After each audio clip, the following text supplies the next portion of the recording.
I think we're just waiting on Jacques, but he will be along shortly. And as you can see, I've got everyone all laid out not in marching order, but in your progression to find this citadel of the Grey Dwarves, an outpost, usually an Underdark race, but they seem to have been lured to the surface with the lack of sunlight above. Zardarok is the warlord that you're chasing, and he's released a dragon, a construct that he has made, which is ravaging 10 towns as we speak. Has destroyed one town already and is in the process of destroying another. You chose, rather than try to intercept the dragon somehow and take it on, to try and strike at the source of where it's coming from, where presumably from your discussion with sages and so on, that it's got a controller or a creator that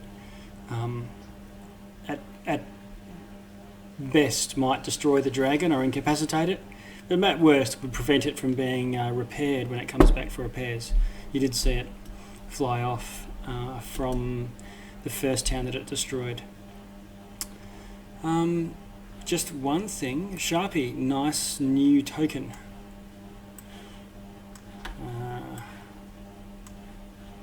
Hadn't seen that one before. Blindfolded, scarred. Anything else special about it? Is that how you turn invisible? Blindfold yourself. Oh no, I turn invisible because I need to cast invisibility on. But how do you know? You can't see yourself, so... You can't see yourself? He's on the premise of, if I can't see you, you can't see me. Yes. Yeah. Isn't that the Emperor's New Clothes? Anyway, I'm digressing. I'll find the handout and just to remind you of that. Have I shown you the picture last week of Sunblight? Because you got to the point, I believe, where you'd travelled and rolled very well on your tracking, on your survival to try and make your way there, and pressed on through the night. The day has passed and you're now into darkness again. Darkness is... Well, it's still darkness from the perspective of what you can see around you. Because of the light in the sky, you can also see your the shape of the terrain in the distance. So the shape of the outline of the mountains and things against the twilight sky. You might hear some screams and things in the distance. There's nothing untoward. It's just kids in the pool. It's 8 o'clock and they're having a swim.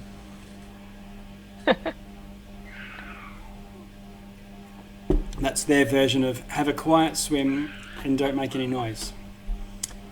Good. Sharpie, so you've put your... Are you put your new icon there somewhere? Where is it? I haven't touched tokens. Alright, I just thought I saw your new token moving around. But, no, that's right. Okay, yeah, so I can't remember, had I shown you Sunblight? The fortress? Yeah. Yeah, you showed us the fortress. Yep, we know about the fortress. Yeah, okay. It's quite tall, and there's a set of big doors at the top. Yeah, that's right. I'll bring it up on screen again.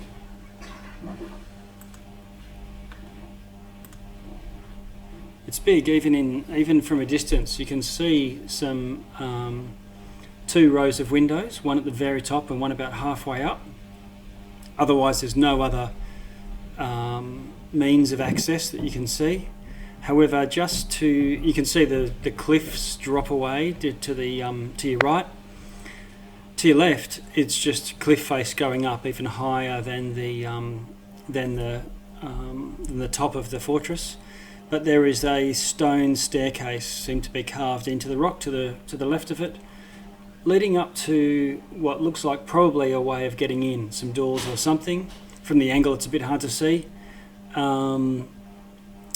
which would get you in there sort of halfway up. There's the weather's quite wild, so as soon as you get further, you're a little bit protected from the snow and the wind, because you're so close to the side of the cliff face. But as soon as you you would consider that if you're up higher up, it would be a bit of a gale. So I think you have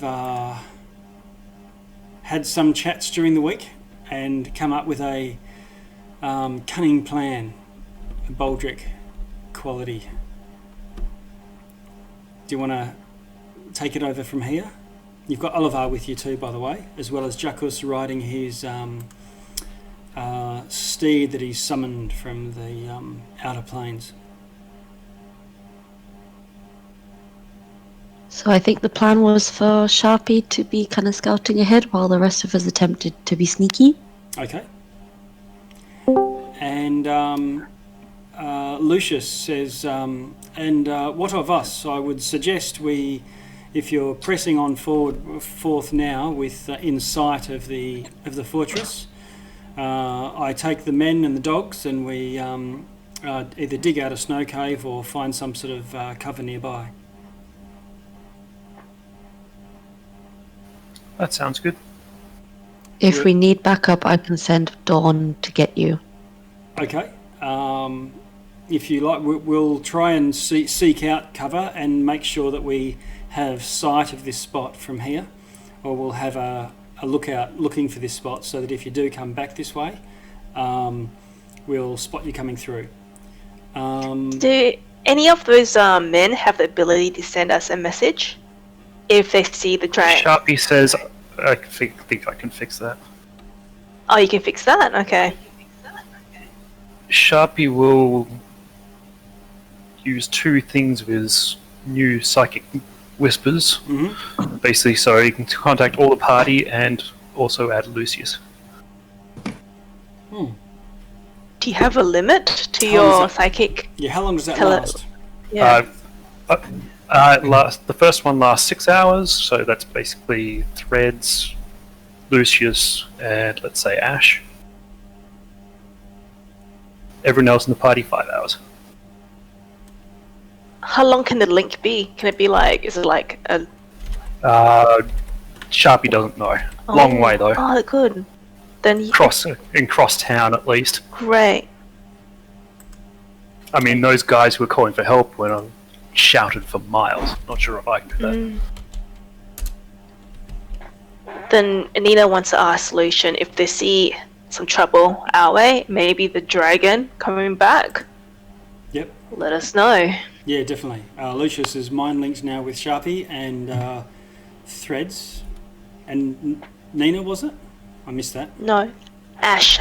Do you want to put So they're all dots on linked with me, yourselves? and I'm linked with them, but they don't get to talk to each other, Yeah, as okay. far as I can read it. So do you want to... Can you put tokens on yourself or dots or something? For the people who are Sharpie linked.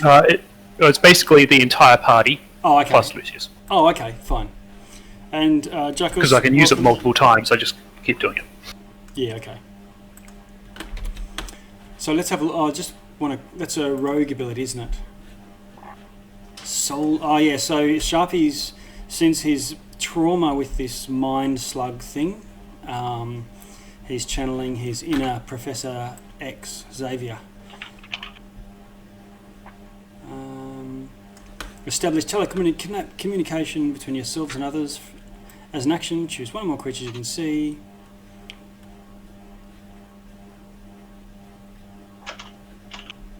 Yep, cool. Alright, cool. Okay, so Sharpie, you're leading your Axbeak away with the dudes, is that correct? Well, yeah, these guys can take the aspect as well, yep. Sharpie, do you want enhanced ability before you go? I don't think it's useful. I mean, Nina's invisibility is probably better under the circumstances. I mean, she's invisibility. Sure. Okay. Okay, so I'm just assembling the party here on the screen so that we know who we're taking. And I'm not exactly going to be that far ahead. Like, I'll be within 2 rounds of you. Jackus, what's going to happen with Ice in this situation? The intent, they discussed what's happening, and the intent is the party's going to do a stealth up there, and And Can I bring Ice with me? If I can't, then I'll just leave her outside. Yeah, you can bring Ice with you. Ice would need to do a stealth roll as well. That's all. Yeah, alright. So if I can bring, then I'll bring it. Okay. What about you, Threads? What's Oliver doing these days? Yeah, I doubt Oliver is the sneakiest of them all, so he can stay behind, protect the guys in the cave or wherever they're gonna hide out. Yep. Okay then. All right. So I think we've got a crew assembled, and what's the marching? So the marching order is essentially Sharpie going by himself. Above. Just one sec. 100 feet. Did you say? I think you said About that, yeah. That might have been during the week. And the rest of you, can you just arrange yourselves in a marching order? We want Everyone- any threads, right? Yeah, everyone needs to be within 30 feet of me. Oh, I see. Yeah. I can be in the second line, if you be like right behind the tank, and then the squishies behind me, maybe. Fair enough. I'll stay and watch the back. Okay. That means I'm at the front.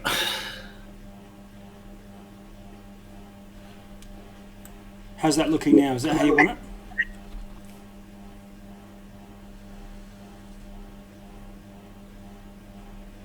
Before we leave, can I ask Shus if there's like any buffs he can give to the party?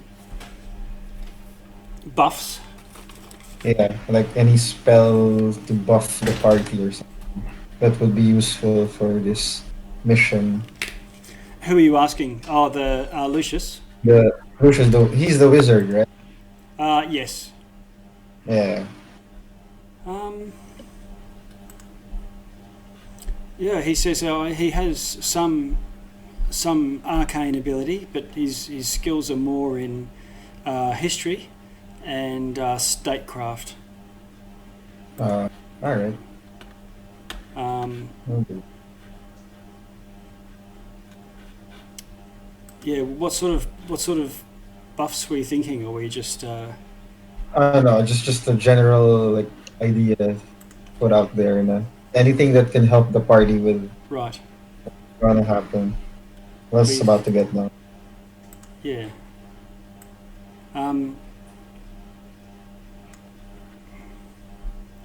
He's just.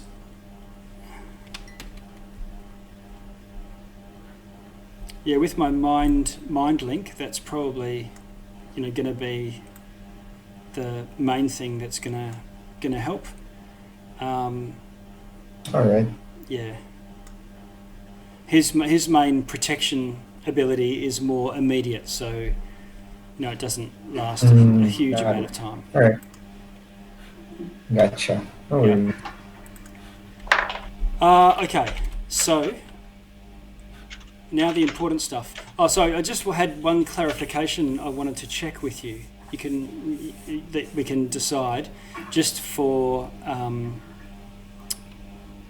so I know which is the real role, if there's accidental roles or things like that.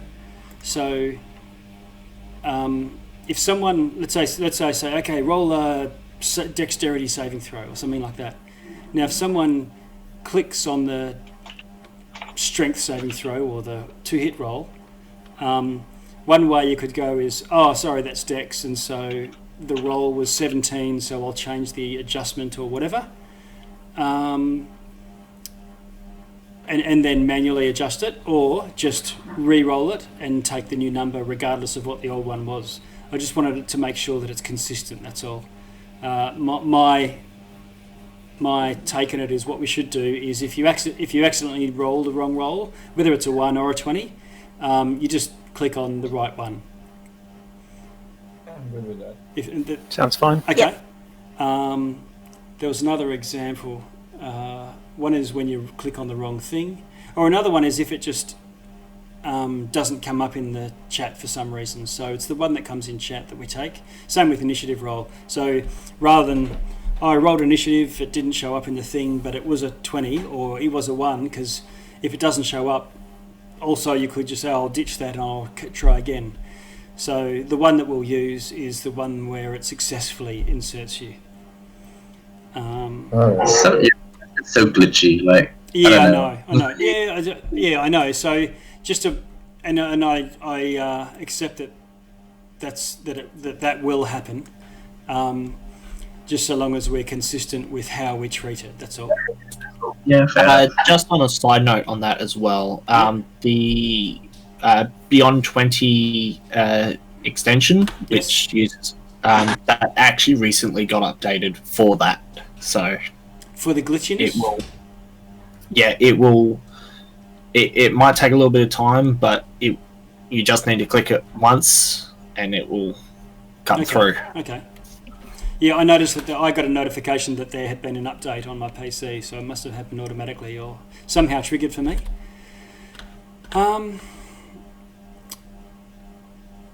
Yeah, so one thing that you do know, Jackus, that Lucius, when he goes travelling, once you hit the road, this owl comes and alights on his shoulder. And he has this small, just a little snowy owl, which he sort of whispers to from time to time. And he says, well, he can see through, he can send it off on scouting in the same way as Dawn, the mind link, and with Dawn coming with you. He suggests Threads, if Dawn would wish to come with them, then perhaps she fly back to catch up to you once she knows where they're going to hide and make their cave. Yeah, that's okay. Okay. All right. So on the stealth rolls,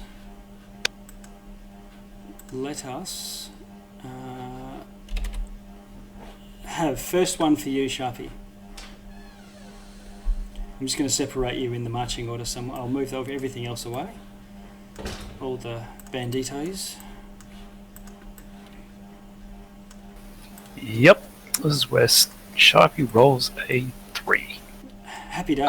But you have advantage. Oh yes, I do have advantage because of invisibility, presumably. Okay. Yep.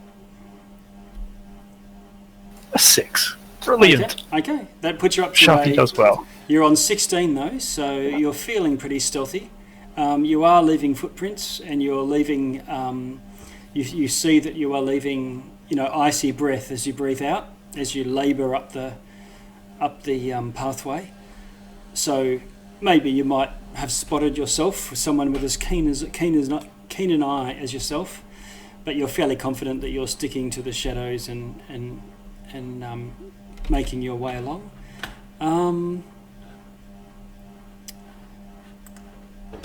Okay, at this point, and there's for the first, in the lead up to get to the stairs, you don't spot anything untoward in that journey. Can the rest of you, including Ice, make stealth rolls with advantage, please? With advantage? Yeah, Threads, are you rolling? Are you passed without tracing? Yeah, but that's plus 10, not advantage. Oh, sorry, my mistake. Okay, so with plus 10. Okay. And we need to have a party roll for that. Nat 20. Oh, we've got a natural. So 20. that's like, what, 37? Okay. 15. So I'll just read these out. We should Is Nina the only one that's rolling with disadvantage? Nah, everyone is. Everyone except me and Threads. Yeah. Anyone in is it medium or heavy armor? Heavy armor. Heavy. Yeah. So Medium armor, yeah. medium armor as well, I believe. If it has the disadvantage tag. Yeah. Okay. Which I'm pretty sure is everyone. Yeah. But Jacuz is rolling normally. Does that mean he has proficiency? Oh. Wait, should I? Yeah, I should have rolled. I Yeah. figured it would be low enough, so. Yours. My roll is a 15, by the way. Okay. So yeah, mine is a 15. Okay. All right. So I'll just read those out. So Nina, you've got a 15, but with Plus 10. with your natural one. Yep. Threads, on the other hand, has a natural 20 for 37. Ash with a 16. Jacus with a 15. 15. Yeah, okay. All right, and Moltel. Oh, I hadn't got to you in on there? Okay, so there you go. So you've also got a 15, which puts that up to 21 if I am right, or have you already added in your 10? I rolled I rolled a 9. Sorry, I rolled a 4. Yeah, okay. All right. So it's 25 plus the 10 from my spell, right? No, I think that's already 15 is the total. Yeah, already. 15 is his total. He rolled low. Okay, so Oh, sorry. the party's confident. Oh, we need Ice to roll. Can you roll 2 stealth rolls for Ice? Oh, how do I? There's no stealth on the sheet. Isn't there? Is it just in D&D Beyond? Oh, I'm checking out on the Roll20 sheet. Okay. Just be a dex roll if he doesn't have a proficiency. Yeah, just roll 2d20 in any case, and we can worry about it if it's borderline. 16, so that's Okay. 26. So Ice has rolled a 16 and a 16. Okay, cool. So you're on 26, Ice. Very sneaky horse-sized wolf. Okay. Right, we're getting there.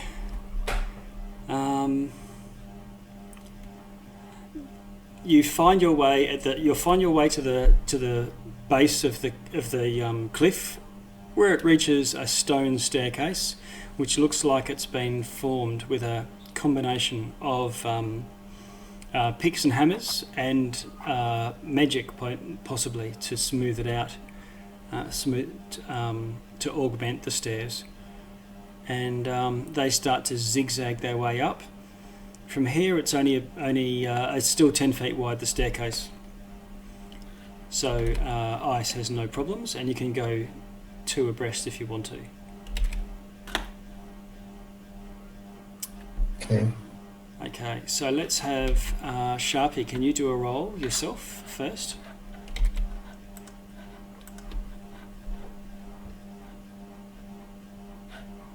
Read it out when you got it, so we can. 20. 20. Okay. All right. So you're fairly confident that you are doing a good job, in your stealth, and find yourself getting to the very top of the stairs, within visibility of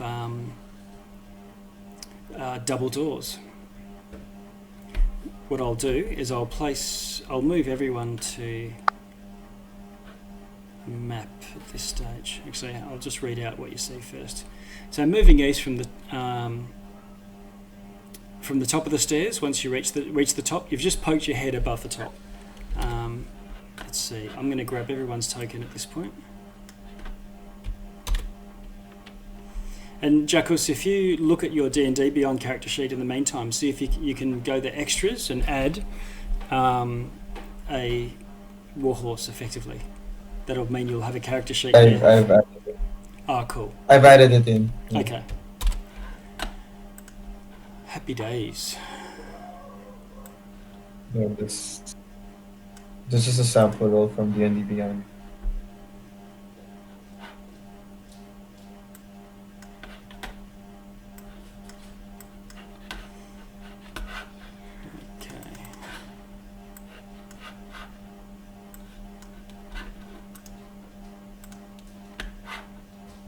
Oh, jeez.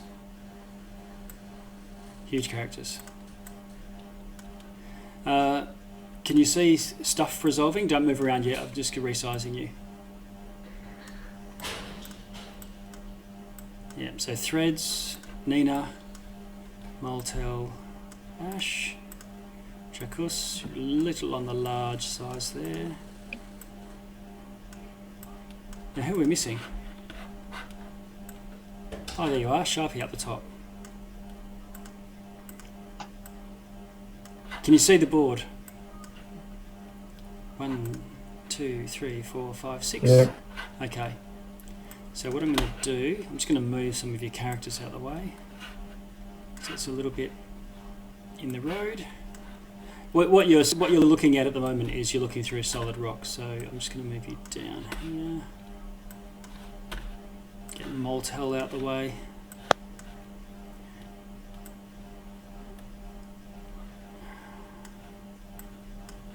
Okay, that's looking a bit better. Whoops.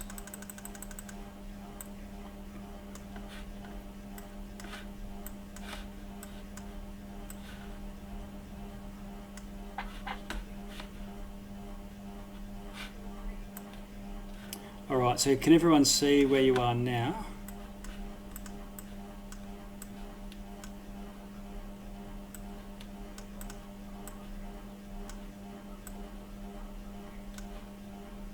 Threads, Ash, and Sharpie.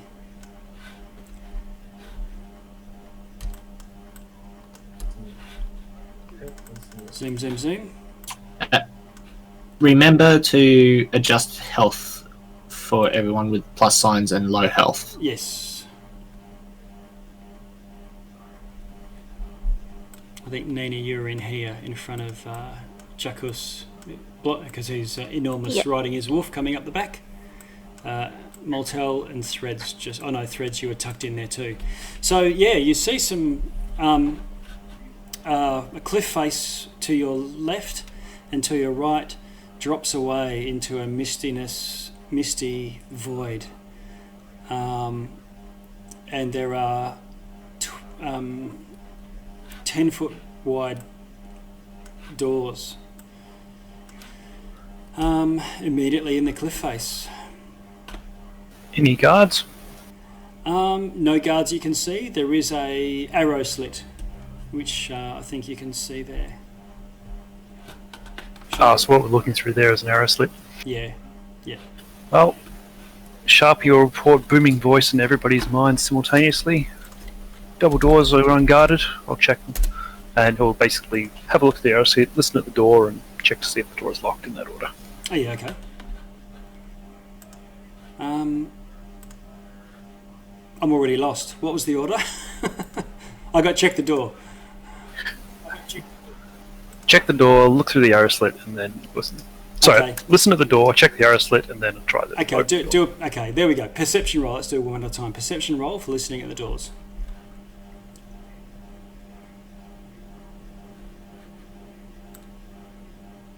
$22. Okay, you think you can hear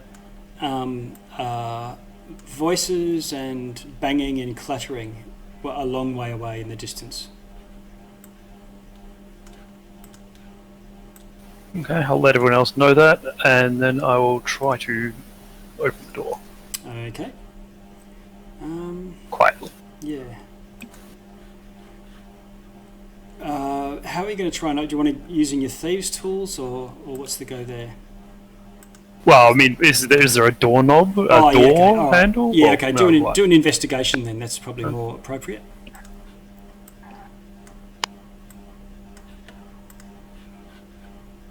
Just a 12. 12. Okay.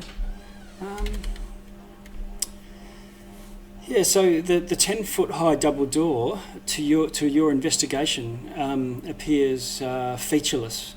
You don't find any keyholes or secret, levers or things like that.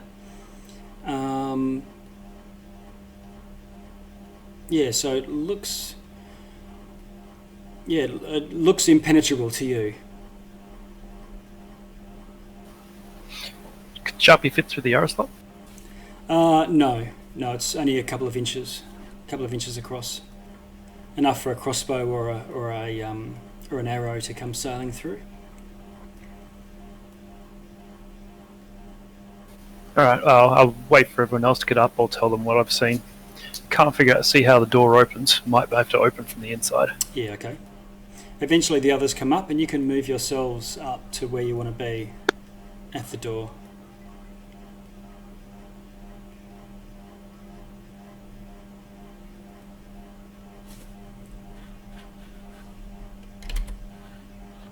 Okay, so Threads and Moltel are up. Moltel, you're just on one side of the door, detective style. Yes. Nina, you've got your back to the void right up against the edge there. It's not as if there's many options. What about Ash and Jacuz? Jacuz, are you staying mounted at this stage? Yeah, until I don't need to use it. Yeah. I guess. Yeah, okay. I will move up to be with the group, ready to spring in and be like a secondary tank. So Yeah, okay. I guess behind you. Okay. Even in front, I guess I should be at the front. I just accidentally deleted my character. Oh, okay. That's why I flitted out. That's okay. I can go and cut and paste you from where we were before. Right, Moltel.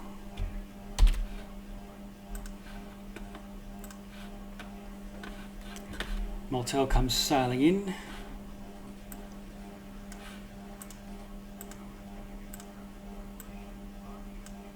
Okay. Sharpie, you can feel warm air coming through this arrow slit, which you're just behind. That feels great. Alright, one of you strong guys want to see if you can give the door a shove, a push? Might just open that way. I was sharp to have a look through the arrow slit. Can I ask, as Sharpie's looking, is there any light sources coming from the group? Yeah, that's a point. Not me. It is nighttime. Yeah. When you're So approaching Nina wouldn't have a light on either, just to so she doesn't draw attention to the group. I think she has a light source on her. Yeah, a torch of some description that you can light when you choose to. Yeah, so I would definitely not have been climbing with that torch on. Yeah, fine, no problem. We'll assume that you don't have it on, but you have it on Okay, great. on you and available to you. Okay. So it's a bit of a fumbling around, and if you're doing the perception rolls, it'll be either impossible or a disadvantage depending on the nature of what you're doing. No worries. Okay. But yeah, Sharpie, you can having a peek in here. That was your third thing, I think. You can see that there's a hot coals in a little, Weber-like brazier, which is probably the source of the warmth coming from the room. And with your dark vision, you can roughly see the shape of the room, which I think you can probably see as you peek in there. Yeah, I've got vision into there. Yeah.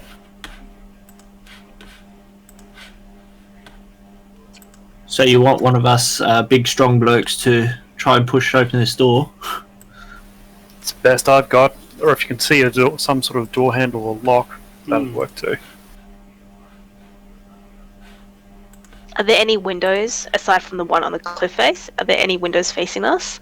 No, there's none on the cliff face. Immediately, where you'd be walking along, but you did see rows of windows at this height, but they are more exposed. You need to go crawling along, so climbing along the sheer face of the rock. No. No go? Rock climbing, No go. Rock climbing is not Nina's thing. No. Okay, fair enough. Death. Okay. So Motel would like to try pushing open the door. In doing so, he's going to use a giant's might to grow large. Okay. And it's perfect there. So that gives me advantage on strength checks and saving throws. Okay. Malta, So you buff up, get all veiny and flex and ready to try and crank these doors. what would you like me to make? Yeah, can you just do an athletics?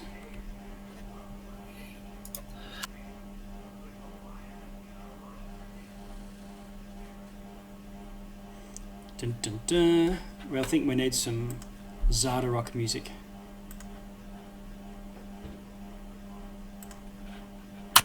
That's a 19. Oh, okay.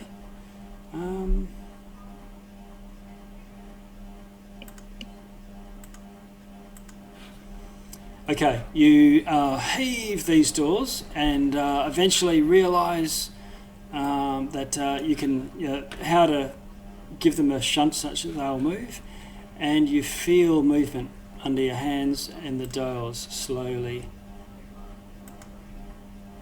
open up. Oh, I'm going to move them off to the side.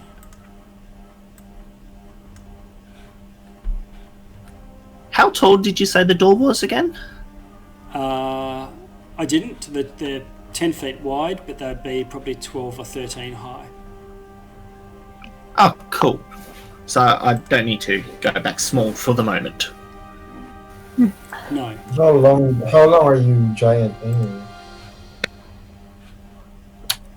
A minute. Ah, Oh. Okay. Thank you, Motel. Good work. Go Sharpie. Sharpie goes inside. okay. You enter, and 10 foot in front of you is a portcullis. You can see within. Oh, it's dark, right? Could be a problem. Your dark vision, Sharpies. Oh no, you don't have dark vision, do you? You're not going to be able to see in here. I do now. He has a... Well, You have dark darkish vision? He hasn't mentioned it to you guys yet. He's not real sure about it. Okay. Oh. All right. This mind slug really went to town. Oh yeah. Okay. So there's a low stone. Beyond the portcullis is an empty room with a narrow opening at the far end and a narrow slit in the western wall, which you can see.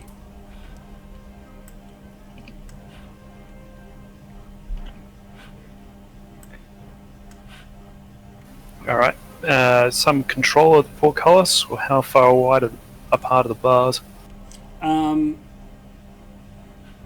Maybe about maybe about 4 or 5 inches apart between bars.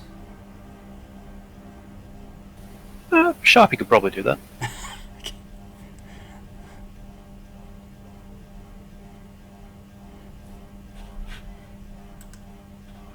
Have a crack. What do we try? What do you want me to do? What do they call acrobatics? 13. Okay. You find that you do get your feet in, but your pelvis sort of gets stuck. So you pull out and you try another way, and you can get the crown of your head through, but you're not gonna get through with ears. Would you like me to lift it for you? Go for it. Seems like they made this for giants entry only. Yeah, because they're all giant dwarves. That's actually a really good point. Well, they can be. They have the ability to increase their size. That's a 14. Okay.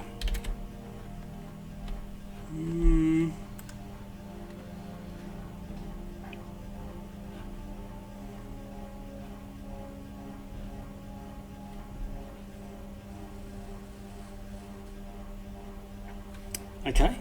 You managed to lift the portcullis.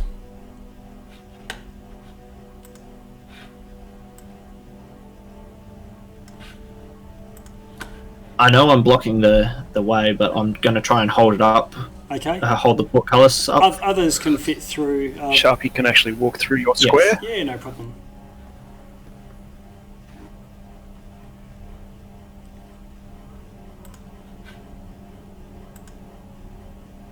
Are we all sneaking in? Now, Sharpie, just wanted to make sure. Yeah. So Sharpie's basically going to go there and just peek left and right.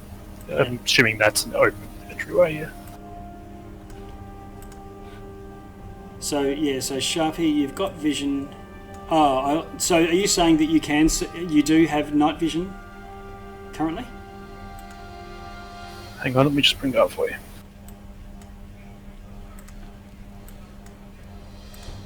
I'm just switching off your emits light because you don't have your torch lit. So you can see normally in darkness with magical. Yeah, okay, all right. So I'm just upgrading your night vision distance to 120. There we go. How's everyone else seeing into this room? Can you? Moltel, you're there. Yes, I have 120-foot dark vision, and I'm not emitting light at the moment. Okay, so I've got emits light on at the moment, so I'm just switching that off. I think it was still on from the other day when you were wigging out. Threads, do you want to skip through? Nina has a light on. Can we turn Nina's light off too? Yeah, I'll switch it off for you. Thank you.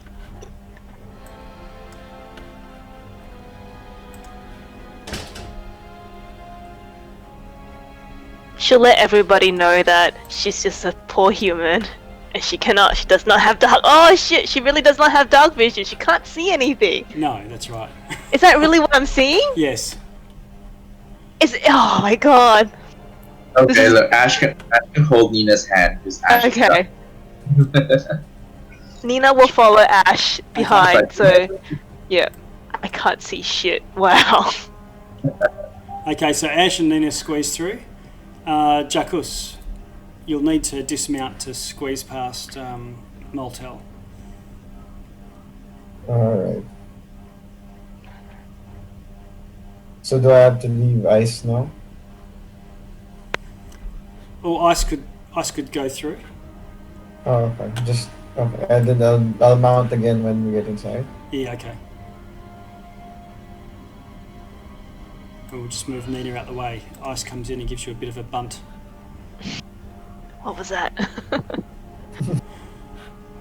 Now that everyone's through the portcullis, I'm going to go through myself and slowly drop down the portcullis without making too much noise. Okay. You do that and hop into the room.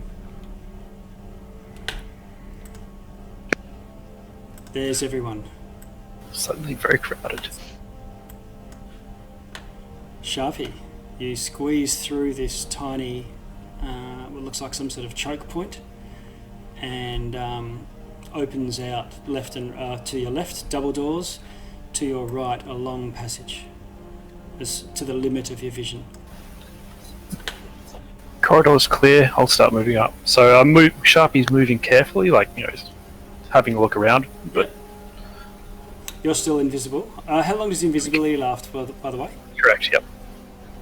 An hour. An hour. Okay. So you're still invisible. I'll just skip back to.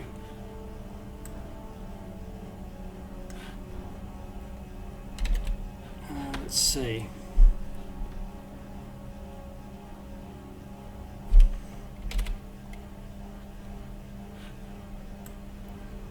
You think you can hear voices through those double doors behind you, Sharpie? The ones that are to the west. Yeah, that's it. Those ones? Yeah, the one's only 10 foot away from where the room entrance that you just come from. So you've sort of turned the door and you can hear some sort of I don't know, muttering or something. And then some and then some sort of Sharp, you'll go some back raucous and just have a laughter.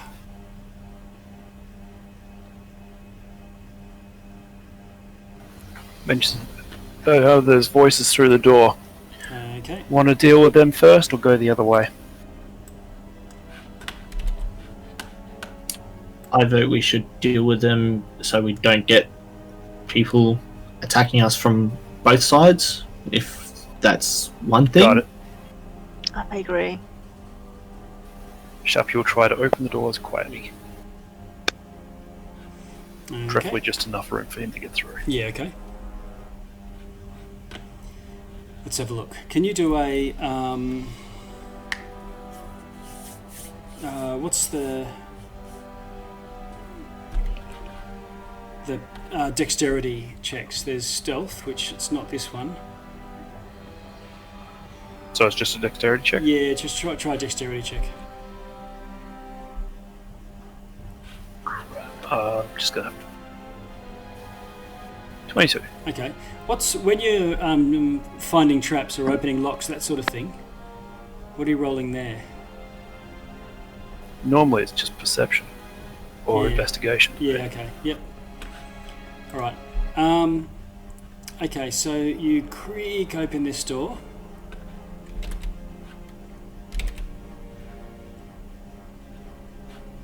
And you can hear voices. I'll just open it for you so you can, let's see. It's a bit of a pain here. Oh, there we go. Yep, that's fun.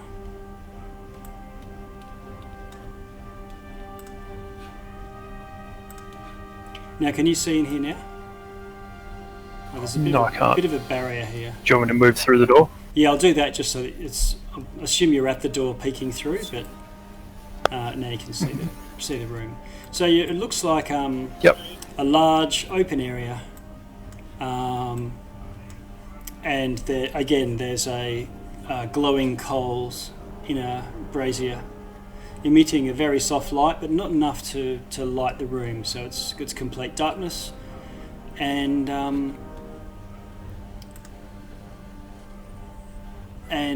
there's many doors all lining this room. You hear a bit of a cough towards the bottom of the room, down in this sort of direction, like someone clearing their throat. Sharpie will go have a look. Okay.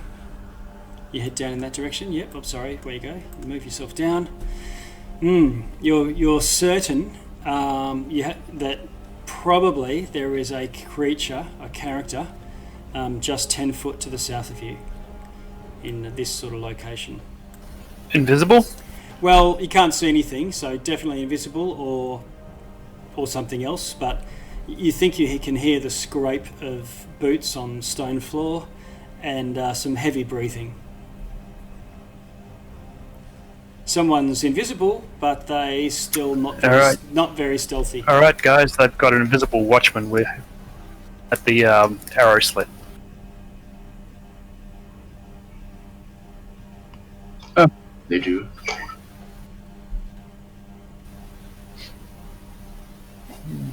You might be able to crawl. Would it be possible to crawl underneath the arrow slit?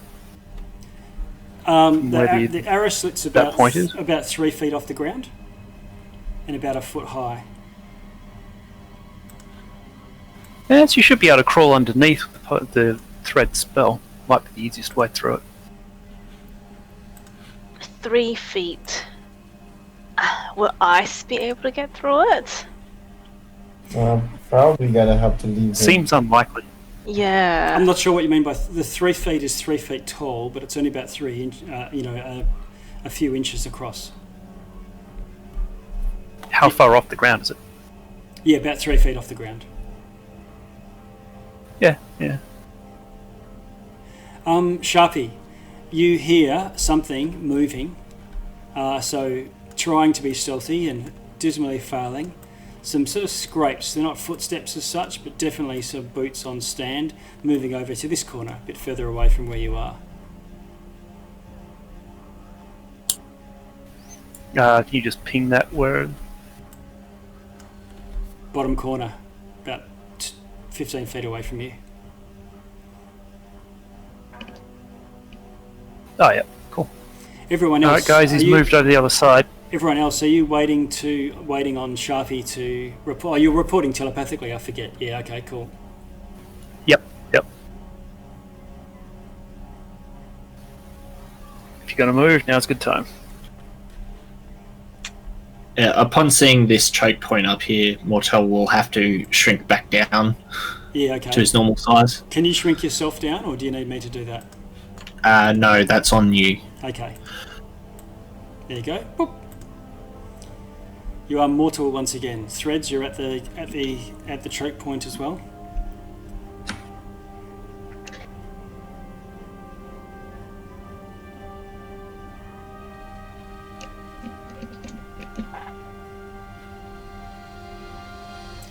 Sharpie, can you do another stealth roll just for as each room you go into? And with advantage because you're invisible. Man, my rolls have been Hey, terrible. what is that? That's a natural 2 and a natural 4.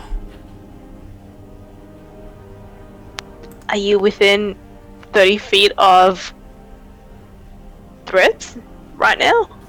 Actually, yes, I am. So Ooh, good. that's actually a 24. Okay. My rolls are still terrible. Okay. Okay. So you're still doing your darndest to sneak.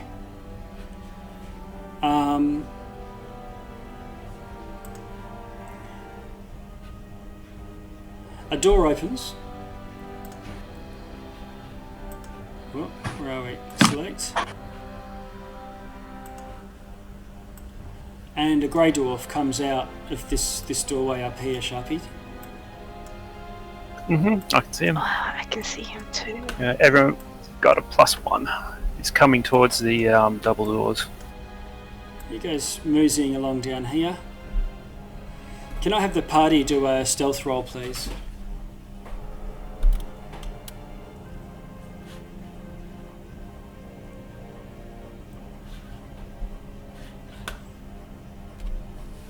Okay, so +10. So Moltel, you're on 32. Threads, you're on. No, I'm on 15. Oh, because you. I rolled a 4. Oh, because your armor. Yeah, okay. Threads is on 26. Ash is on 15. Jacuz is on. 13. What am I missing? It. You should be at negative. Is that right? 13. That should be 13. So. I can Looks see. like an 18. Looks like an. His is No, yeah, the- his the is 18 before on threads. my wall. Oh, I see. Yeah. Oh, that was ice, was it? Okay. Cool. Oh, I Yeah. see. Yeah. I see you there. 13.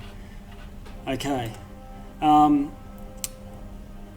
where's an ice is on a 8. Okay, so this dwarf, clearly Jacuz has spotted you and he calls out, "Wolf, wolf!"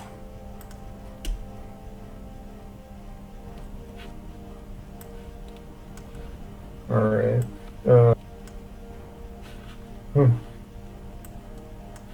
I take out my hammer then. Okay, we may as well, are we rolling initiative? Is that what hammer time means? Just in case, I'm not sure if it's friendly or not. Jacuz, we are good. I don't think it's friendly. The hell is wrong with you? I doubt it's friendly. Okay, everyone aid yourselves in. They have never ever been friendly to us. Oh, Sweet King Jackus.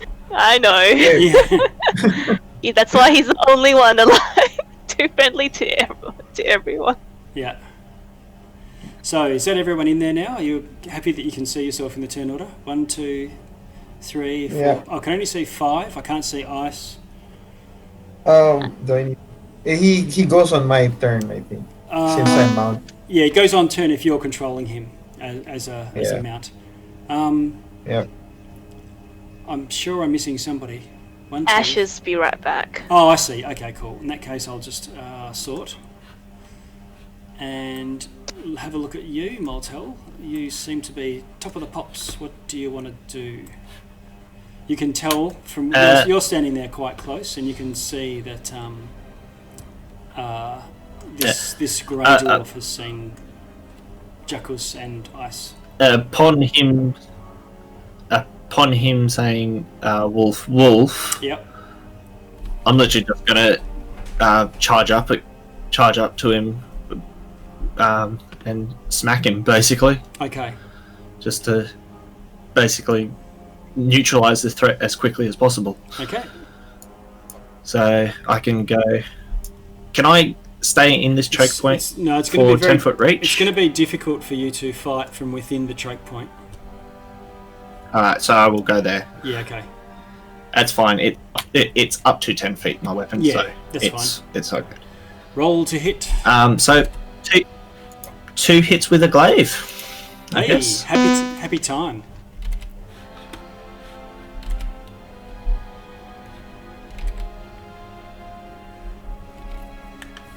Armor class 21, is that right? Does a 21 hit. 21 That's hit. on the first attack. Okay, 21 hits. 8 slashing damage. Okay. Nina, you can hear combat. Does a 14 hit. A 14 misses. The guy brings up his shield and clang, he learns about glaives after the first shot. Bonus action? Yes. Oh, sorry, I'm back.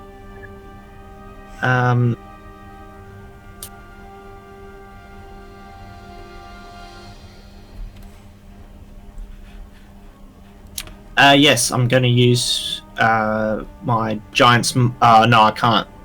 I have no room to go large, so never mind. Okay. Ash, I see you're on 23, so I'm just going to put you next.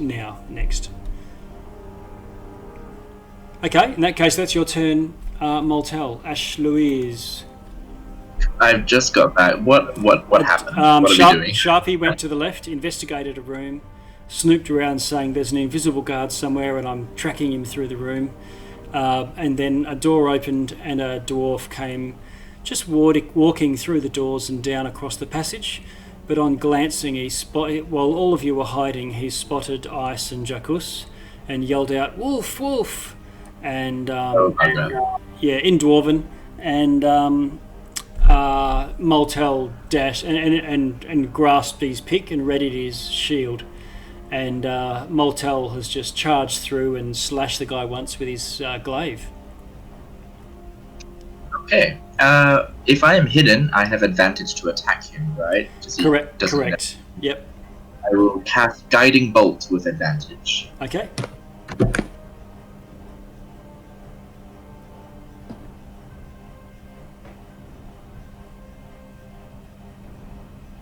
Here it comes. Armor class 19 is a hit. 15 radiant damage. Oh. How's he looking? Oh! He's on his last legs. It's a massive hit. But he's still standing.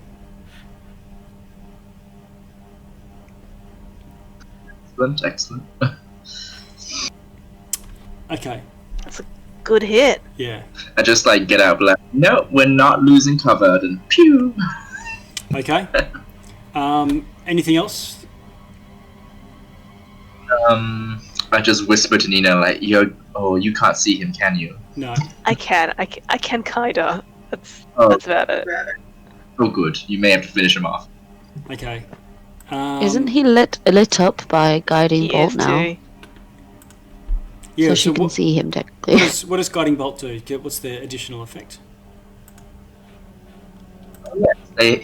He's glowing with moonlight, and the next person to make an attack roll has advantage. Thank you for reminding me.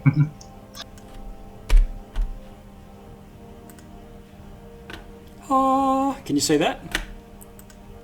It's like Salune's wrath. Yes.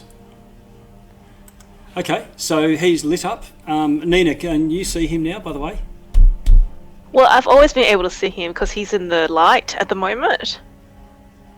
Oh, what? I've buggered something up. So there's light coming from the room that Sharpie's in. So I've seen everything in that. Well, I've seen whatever I can through the slits from that room. Oh, I see. Okay, yeah. So there's light coming from that room, lighting up the corridor. That's. Yep, that's Sorry, it. That's, Sharpie, I'm that's just why I looking can see around the here. dwarf. Okay. All right. And I mean, to be fair, if there's a lit room 30 feet from you, you're not blind. Yeah. Yeah, that's fine. So you've got something to target. However, it's his Yeah. go. Where are you, Moltel? You were there, weren't you? Right in front of him. Yeah, okay. I must have accidentally shunted you. Okay, he's going to have a go. He,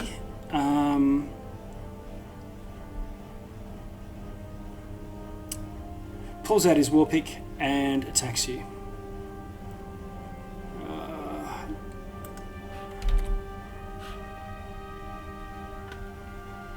Okay, armor class 21. Yeah, that hits. And he's not large, he just does 5 damage with his pick.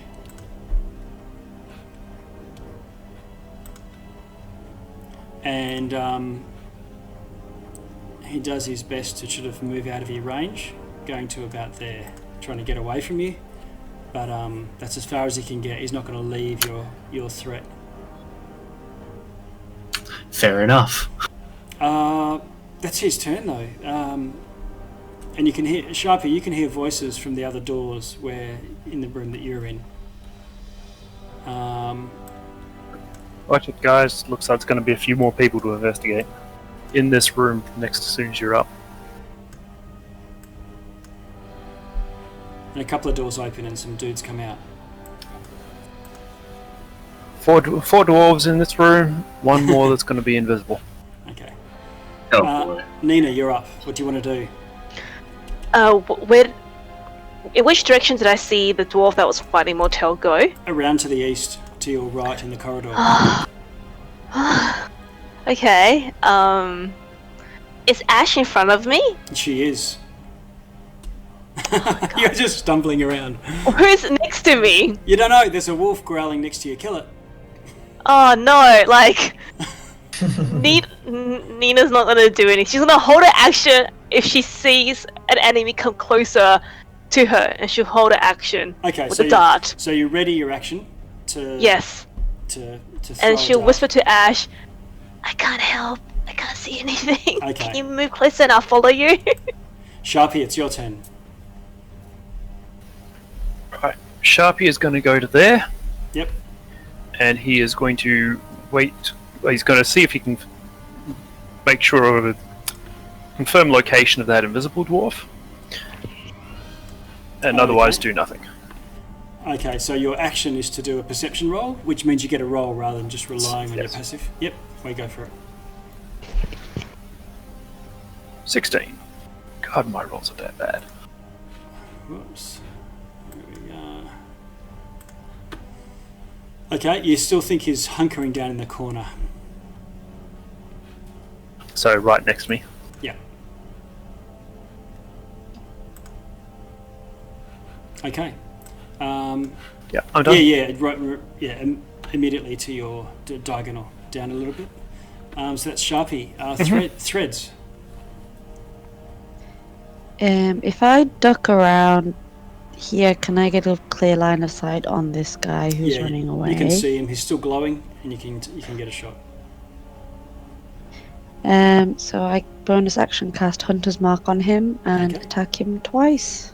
All right.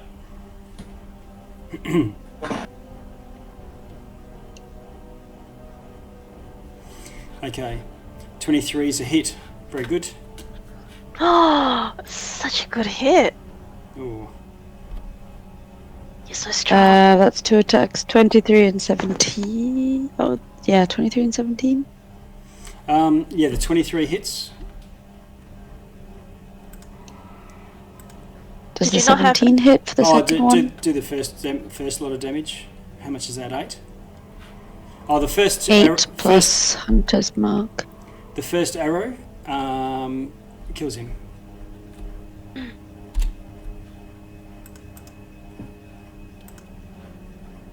Okay.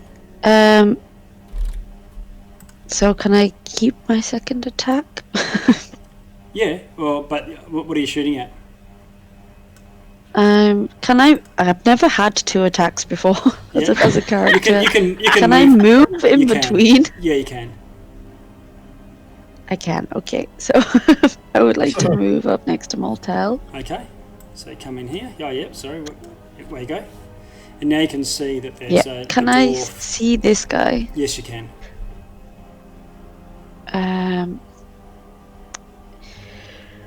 One second.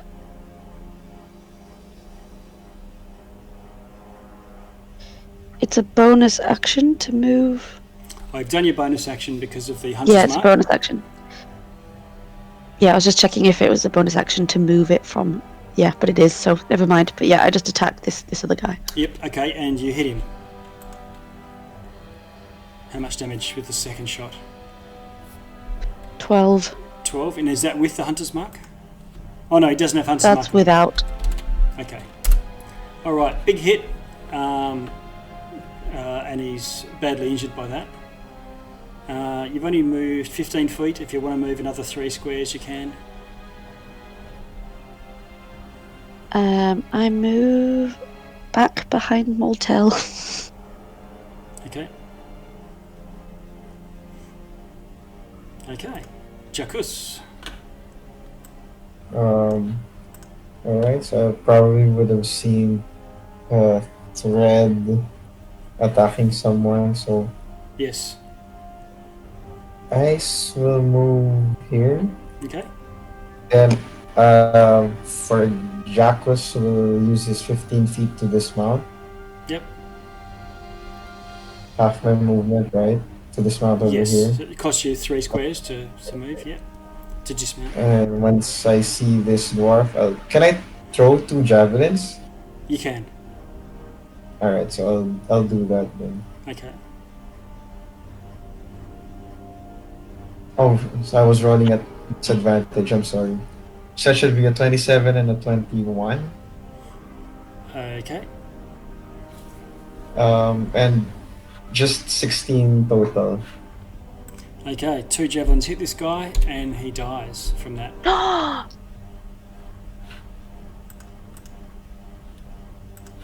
I'll just move beside Motel, just form like a wall or something. Oh yeah, cool. All right. So you form up. Maltel, it's your turn.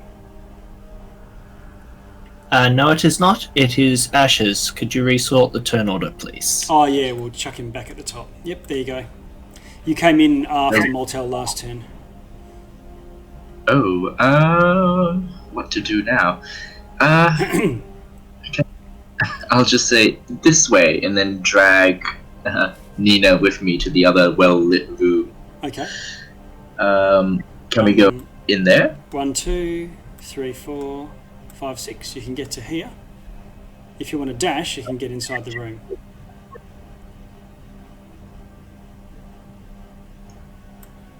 Shall we dash, Nina, or like? No, like if you drag me, are you not at half speed? Oh, yeah.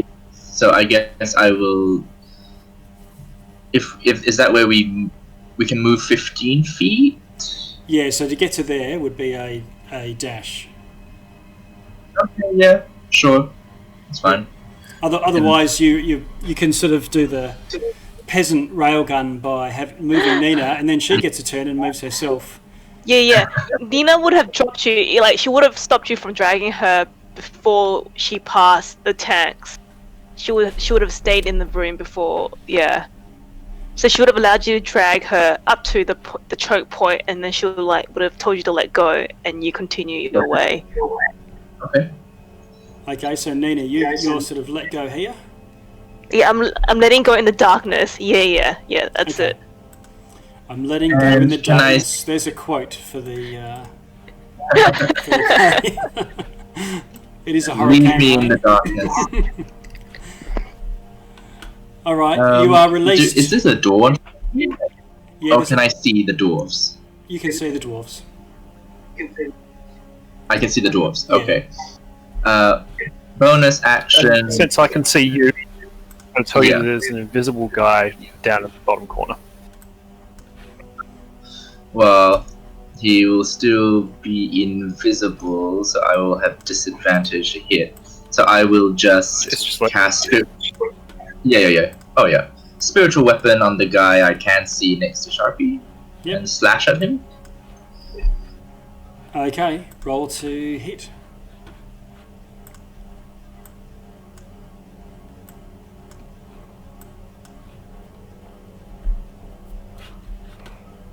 Ooh. I'm a class 20. Which one was it? The one further south or the one that right just to the one side of him? Whichever was more hurt. None of them are hurt. They're fully operational. The one next to him then. Okay. So you smash him for 9 force damage with your spiritual weapon. Let's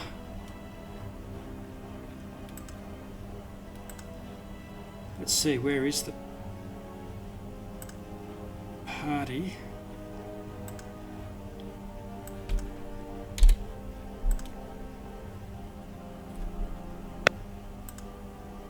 I'm just going to move your spiritual weapon over.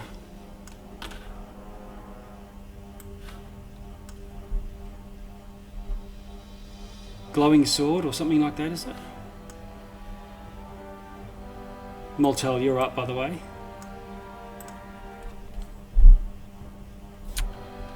So I'm going to move into the room. Okay. To right there. Okay. And attack this one. Okay. Roll to hit. 2 hits.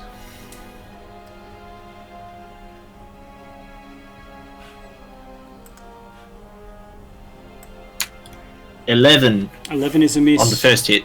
Clang against the armor. They're wearing metal armor.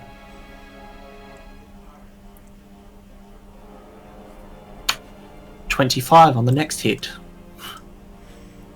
25's a hit. You bypass the armor and the shield. 13 damage. Alright. Big glaive hit, taking half his hit points. He's wounded now. Is that your turn?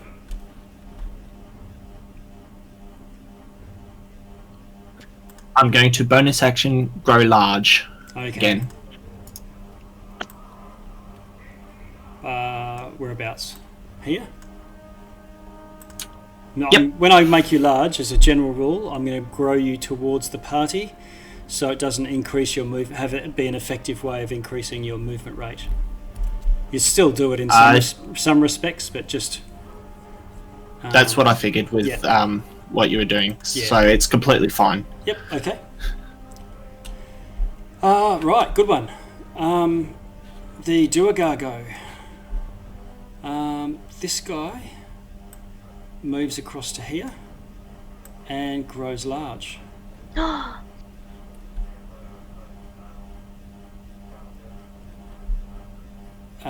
This door opens just adjacent to Sharpie, and a Duergar sort of bends down, stoops through the doorway and steps in to adjacent to Sharpie.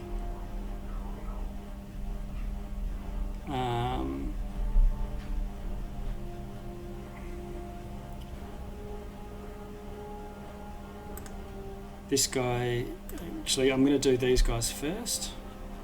So this guy up the top here is done. It was his action to grow large. This guy here just comes in and then attacks. Oh, Sharpie, you're still invisible, right? Yep. So he's just going to go to here and attack you, Moltel.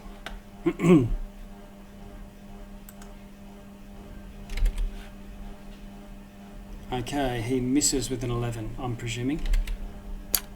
Yes, that is a miss. Okay.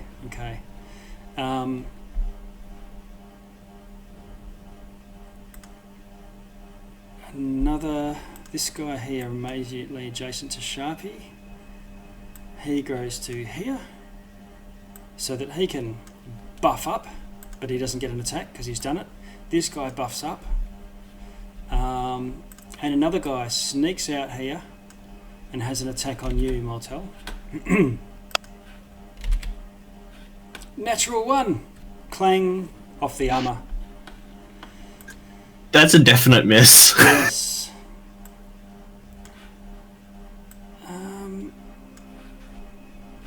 And that's their turn. Nina. I've seen in the little slit to the southwest of me, the dwarf grow big. Is that slit big enough for me to throw darts or daggers through by any chance? Will he have cover? He'll have cover, so it'll effectively increase his armor class. But if the arrow slits are designed such a way that they're obviously very narrow at one on your side, So you're sort of trying to throw an arrow through a 3-inch gap, throw a dart through a 3-inch gap. So they've got Okay. almost full cover. If you went Okay, right I will. up to them and you had a long enough weapon to reach, you know, you could poke a spear or a pike or something through there. But otherwise, Yeah. you know, that's the whole gig of an No arrow worries. slit. It's working against me. Nina will come forward. Yeah.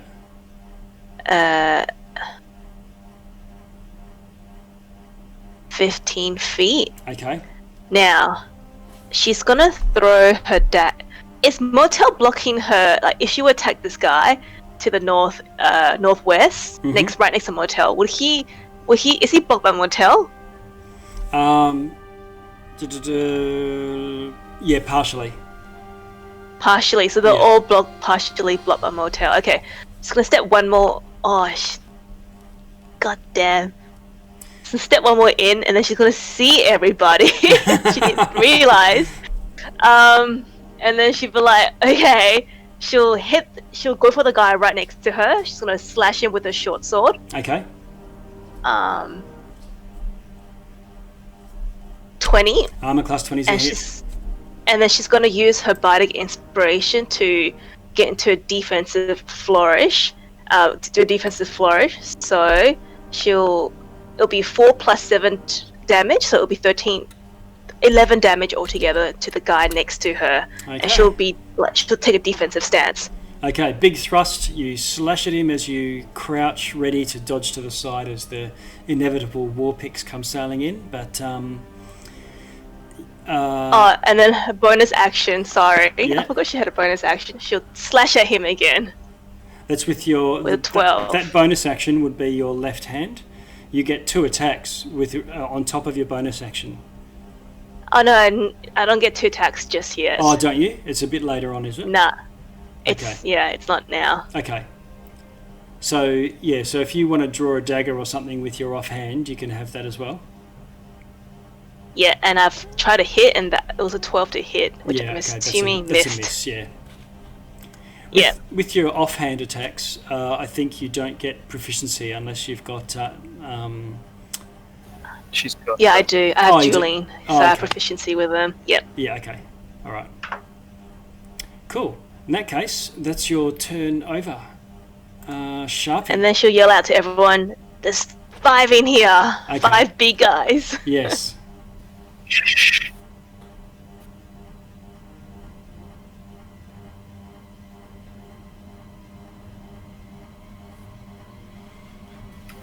Sharpie is going to use the aid another action hmm and give next person to attack this guy advantage.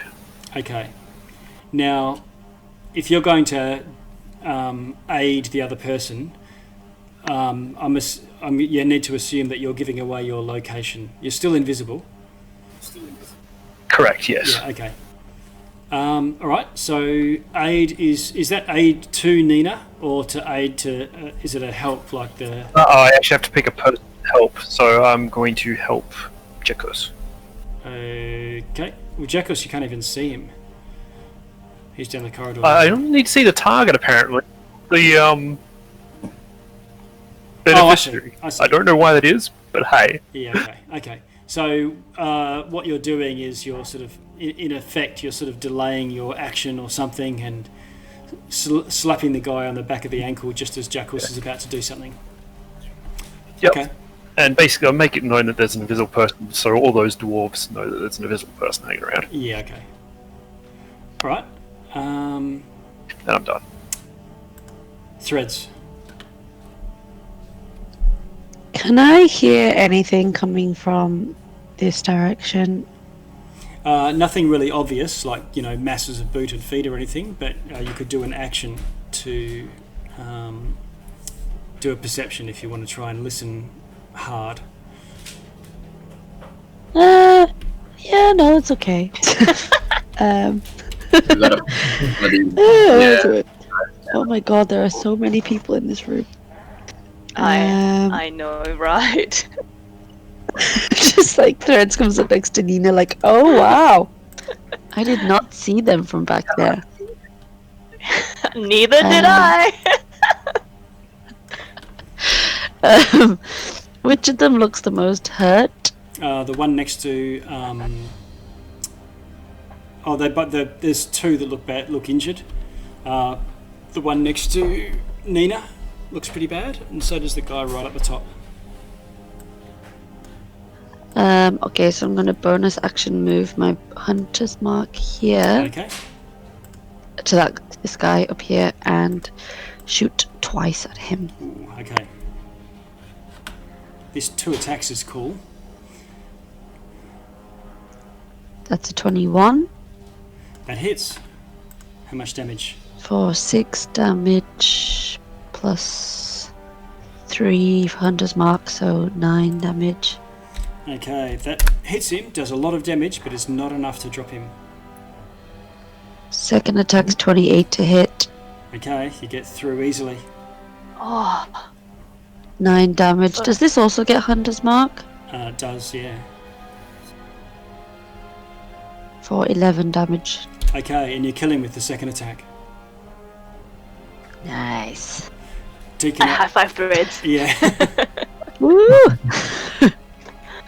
And I move back a little bit again, Okay, and that's my turn. okay, Jacuz.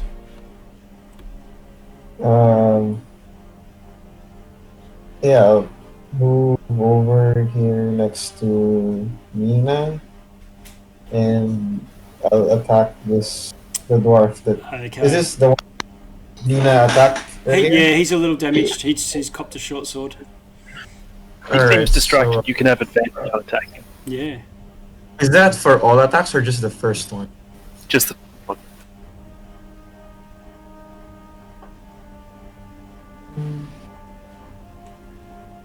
It was an 18 hit. Oh wait, that should have had my willing fighting style, so it should be. If it hits, it should be 9. Yeah, okay, so it does hit. I assume, have you got your shield readied? Yeah. Yeah, okay. So shield out, Warhammer, adamantine Warhammer, and you hit for 9 damage. It doesn't. And so my next attack doesn't have advantage anymore, right? No. no. Alright, and then I'll take my second attack. This is a 14. Armor class 14 misses. He brings his shield to bear and clang. Alright. It's getting very busy in here. Yeah, that's for me for now. Okay. Yeah. I'm going to get rid of nameplates. We know who you all are, and it's just making it a bit busy. But yeah, so that's Jacuz. I'm going to... Ash, you're up. 23. Sacred Toll the Dead and slash with my spiritual weapon on the same guy I hit last time. Or whoever is more injured, if I can tell at a glance. The only one that... Oh, the two injured are the two neighbours adjacent to Jacuz. Oh yeah, no problem. I'll attack the same guy I did last time then. Okay. DC 14 is save from you. I will just Ooh. roll my cantrip now. He passes. Never mind. Yes. Then spiritual weapon. Oh yeah, your spiritual weapon floats down from above. It's actually directly above Jacuz at the moment, I think. I'll just move you out the way, Jacuz, to try and find this weapon. No? It's here, I think. Oh, I see. it here. Yeah, I see it now. Yep. Okay, it's directly above a dwarf. Who do you want it to attack? It's like a crescent moon blade, and it will just sort of make like a carving motion. It's just a sword made of moonlight. Okay, and which one? Which dwarf? The same guy. Okay, I how think much? the one on the far left. Yeah, what's the 8 force damage. this one here? 18 to hit. Yeah, you hit him. Just making sure that one there. 8 damage. Yes. Okay. All right. Slashes down. Big blow. It doesn't drop him, but he's badly injured. Not quite critically though. Anything else? That was action and bonus action. Okay. Nobody seems hurt, so yeah, that's me done. Okay. All right, Maltel, top of the. You're second in the round. I'm going to attack this guy Okay. as I'm facing that direction. Okay. He's unharmed. An 18 to hit. My class 18 butts through his defences. You hit him solidly. 4. Oh, maybe not so solid. Okay. You're chipping it away. You get a second shot? Yeah, no. 9 doesn't hit. Oh, okay. Well, that's the good thing for the Sharpie's just saying add your D6. What's that for? Size? Oh, yes, my size. So, hang on, that 4 Yeah. turns into a 5. Oh. You're in beast mode. Beast mode, Maltel. What about all your fire business? Are you still doing fire damage, or is that different? Yes, if I did hit him, so I'm activating that one. Okay. Is that a bonus action, or you just do it? Are you just doing that to make up for your flaccid damage rolls?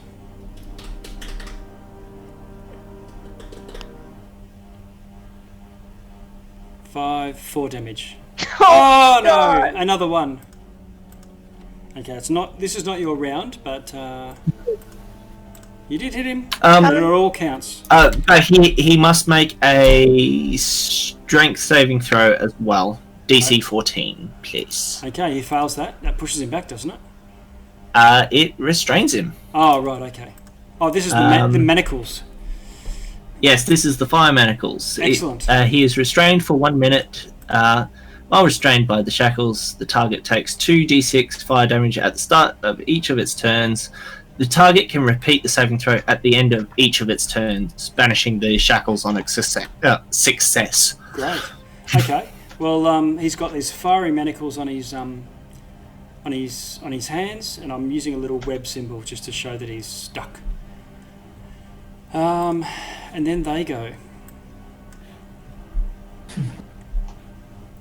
Okay.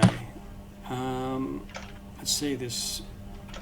Sharpie, you hear a pick come sailing in your direction.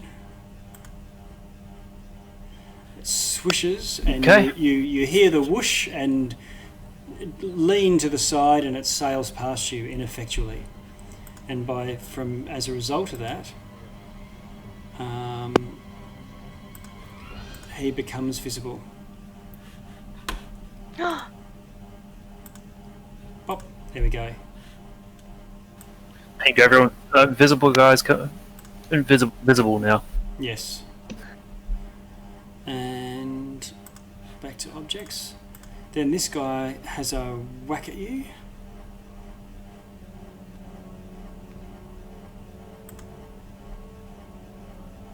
Oh no, Sharpie. Armor class. Oh, that's just a straight D20 roll. Isn't it with disadvantage? Oh, true. I'll try the second one. Ah, he misses you. Ah! Okay, Jacus, you're looking a little bit menacing, and these two that are a bit injured have a crack at you. One of them crits with an armor class 24 natural 20. Yikes. Oh, okay. So,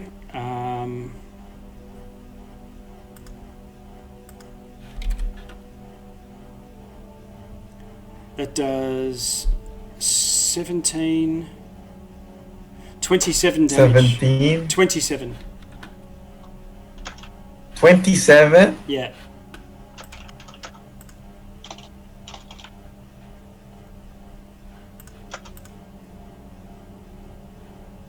I'm not sure what all the symbols are. We've got hearts. The boots was just because you had those crampons on from a long, long time ago. We can get rid of them just to make it a bit easier to see. And what about your castle and that swoosh symbol there on you, Nina? Do you still... Yeah, They're for me to remember. I'm concentrating on invisibility, and the castle is for my extra AC from my defensive stance. Great, okay. And we've got a hunter's mark and something else going on with a heart on threads. Okay, cool. In that I have case- no idea what the heart is. Okay. Well, I'm going to get rid. It looks cool, but we're going to get rid of it. Okay. Thank you. All right. So one of them attacks you, Jackus, and now the other one sees that and with glee has a go as well.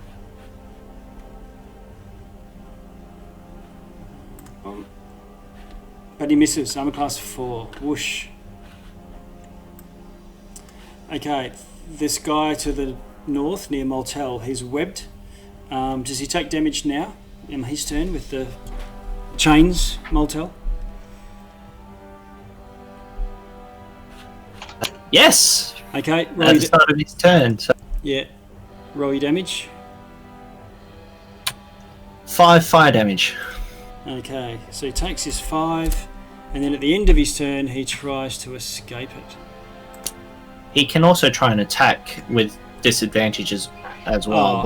Okay. No, he will just try and attack you then with disadvantage, which misses any case.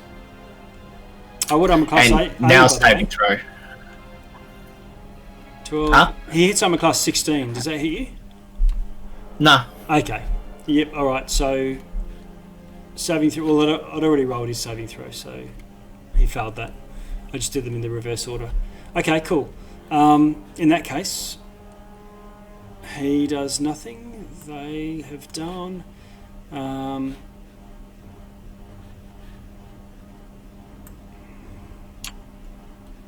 If they've finished their turn, I'm Right. going to use my reaction to charm this one here, please. Okay. A DC 14.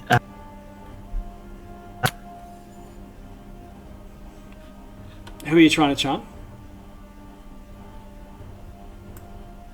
Okay. And does he have to attack Yes, that you? one.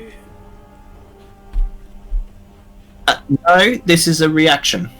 Yeah, but a reaction to what? Someone attacking somebody or someone attacking you?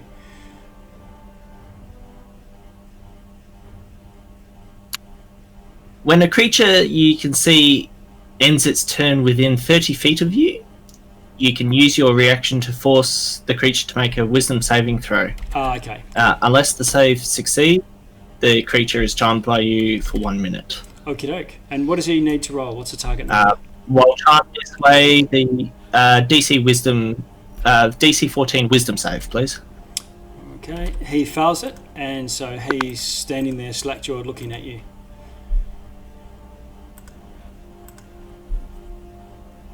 I think that was the effect last time, if I remember rightly. That'll work for the purposes of this. Okay.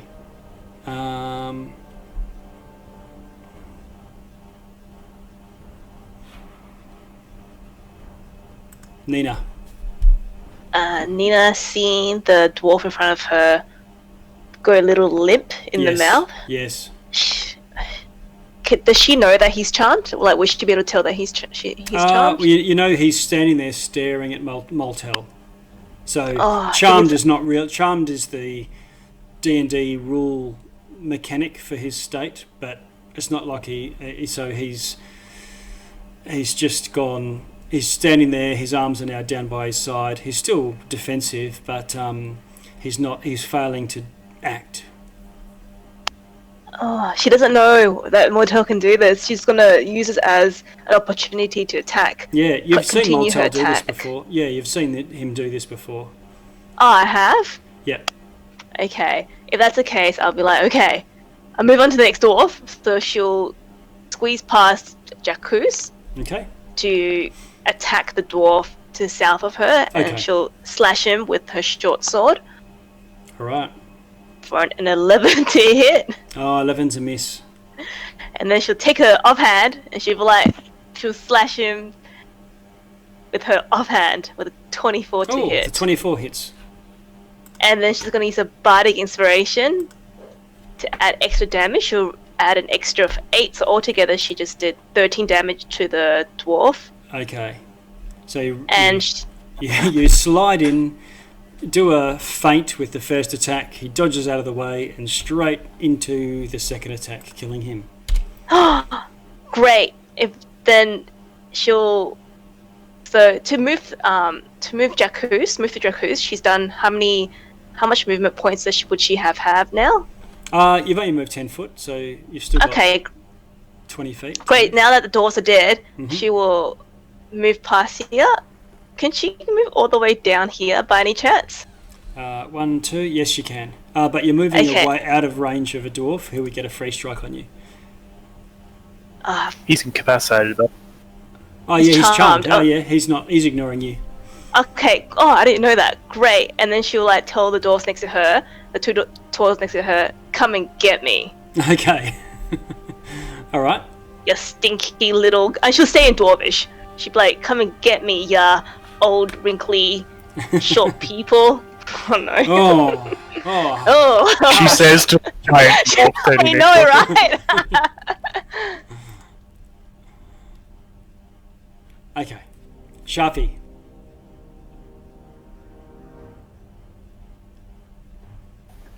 Yeah, good call. I have no idea.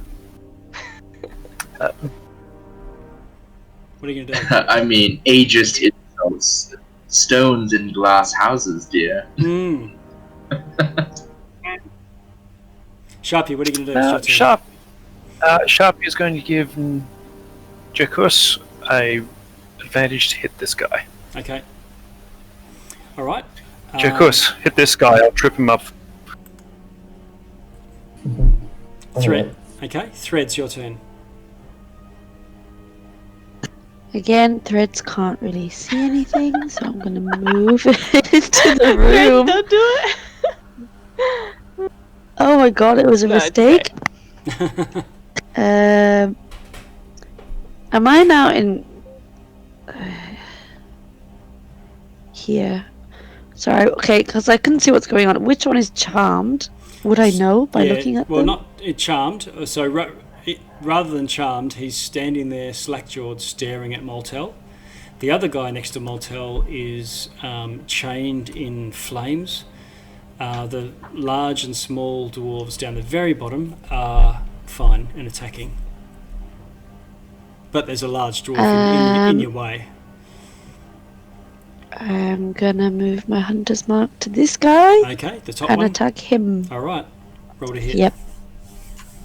You have advantage, by the way. Yeah. You might need to move 'Cause you- into the room a little bit because of the Moltel being in the way. Like if you're about here, you could. Okay. Yeah. I move here. Yep. Okay. 22's a hit. Roll your damage and your hunter's mark.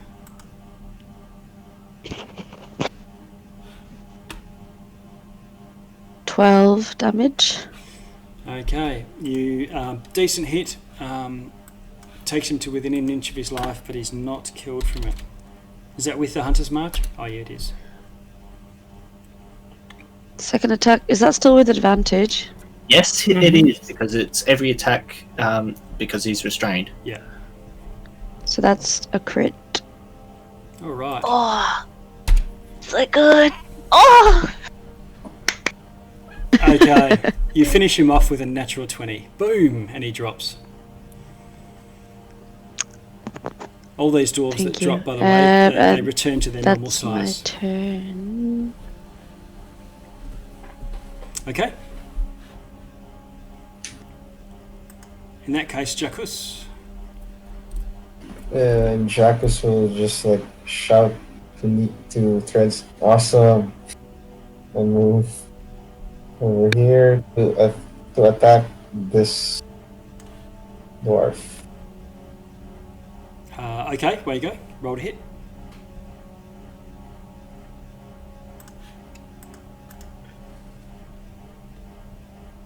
There you go. So that's Armor class 23. Oh, did you roll 2 attacks? Yeah, I see. Yeah. Armor class 22. 24, Yep. 24 total damage.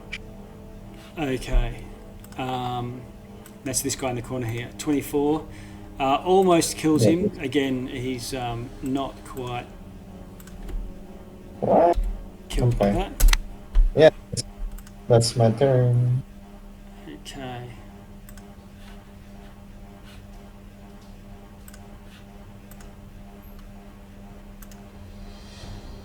Right.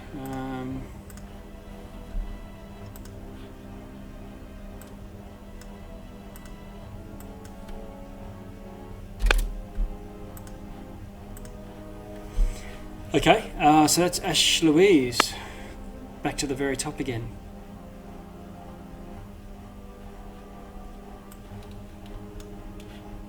Can I make my way to Jacques? He needs healing, right? Yes, you can, because Yes, you this can. one's incapacitated. Yep, Okay. it's only 15 feet to get to him.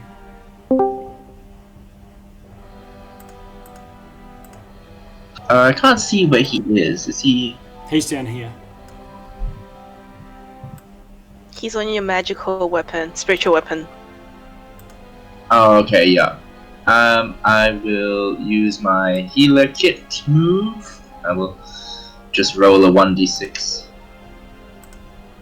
No, take the 3 plus 4 plus 5, so 12. 12 health points 12 to health you, Jacques. Bonus action to slash the one down here that's next to Sharpie. The very badly injured one. Let me just roll.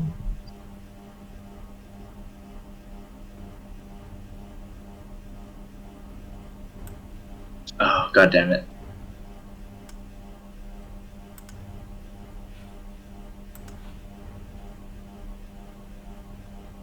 That's an 11 to hit. 11 is a miss. Unfortunately.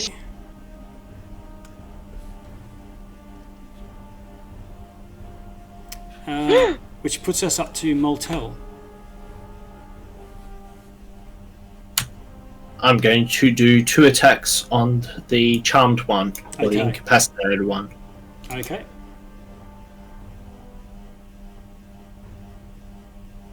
We'll just do one and see what happens. So do the A 25 to hit. So the 25 to hits the guy that's incapacitated, that's charmed. Roll your damage. 13. 13 kills him. Seeing that, I will move up to here, stand on that corpse, and attack the one in the bottom corner. Okay, roll to hit.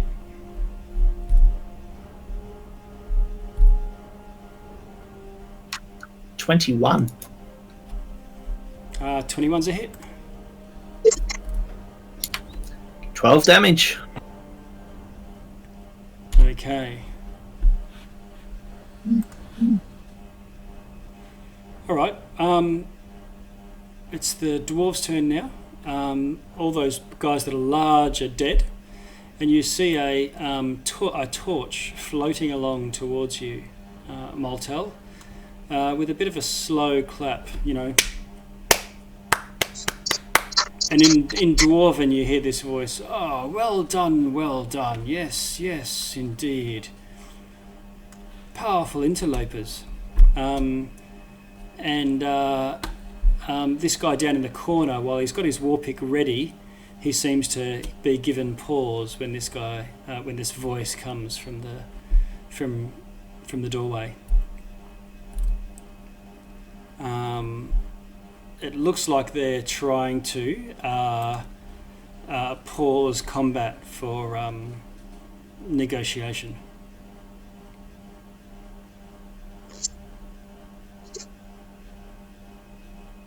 Is anyone giving off that signal that you're willing to talk at this stage?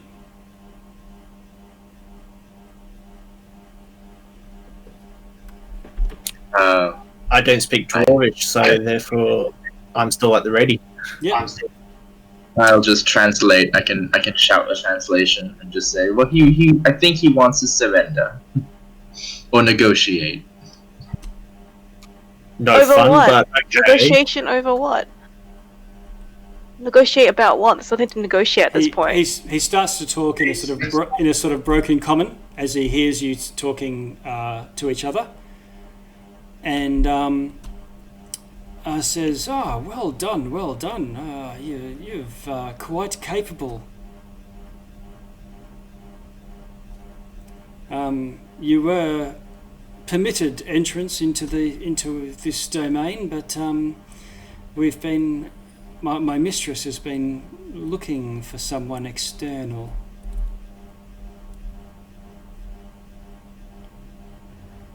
Who's your mistress? She's just down the corridor. Follow me.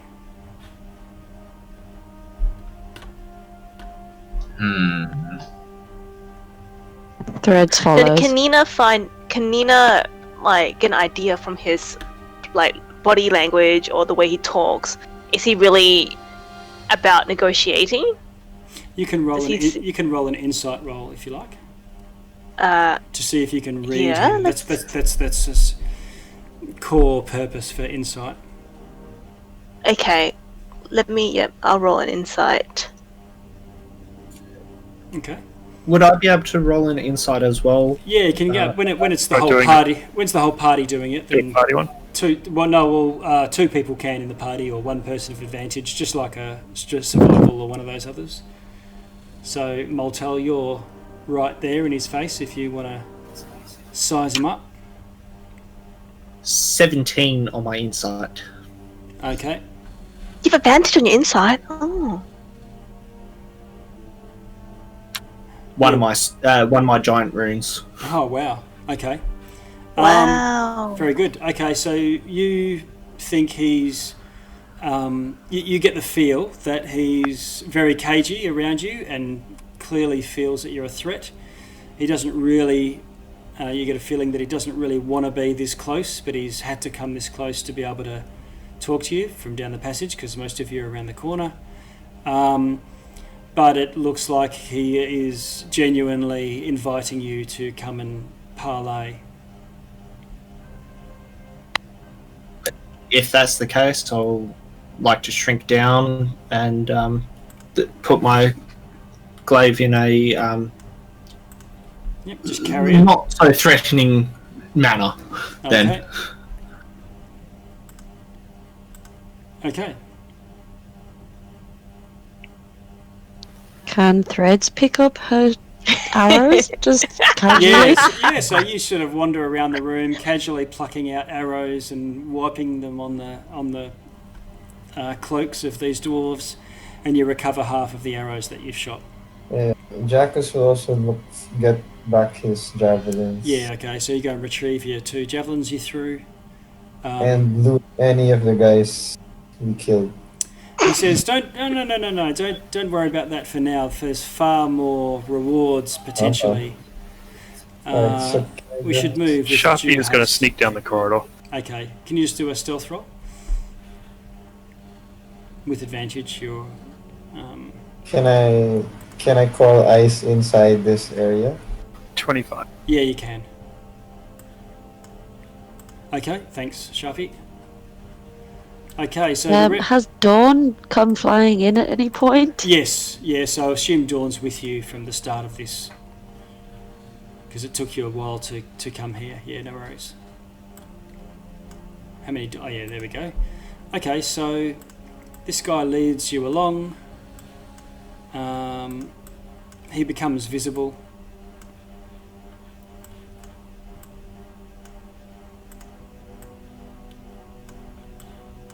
And together you sort of march along. Hey, Jackus, where are you going? What are you doing? Oh, you're riding ice, are you? Yeah. Okay, hang on. I'm just going to get my dwarf out to chuck him down the back there. There you go. Okay. So you all get your maracas out and conga line. Go past some double doors. Go past a 10-foot wide passage. I don't know if any of you can see here. I can see. I can't see anything Yeah. except for the conga line. Threads keeps like holds hands with Nina. Thank you. Yeah. There is a light source, I think. Kinda, not really. Well, the dwarf is holding a torch. So. Oh, okay. Okay. And he gets to these doors here. You can see to the south, to your right, there's a portcullis which seems to have a room that has no floor, and you can hear banging and clattering and voices below coming from that room. This is the one down here. However, this guy knocks at the door, and a door opens, and he gestures for you to enter the room. I'm just going to make it so that you can get in there.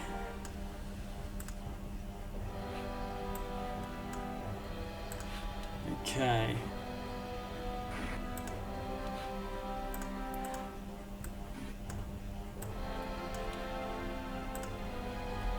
Ash, you're in. I'll just ask Ice to guard the outside.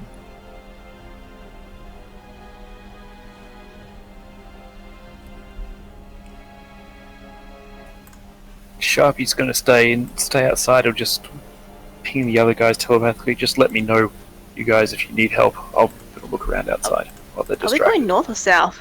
It's right here. Where? Hang on. Okay. There'll be a light coming through. I'll get that to you in a sec. Thanks for leading me, Threads. Wherever you are. Lol.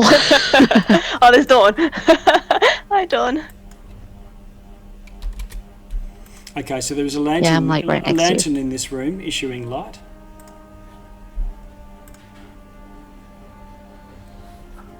And there's this my- this elderly dwarf. These other two guys go to stand to either side, looking warily at this wolf. I'll get you a picture. Wait, Ash, while we're here, can you heal me up a bit? Oh yes, absolutely. Thanks. I'll use a cure wounds first.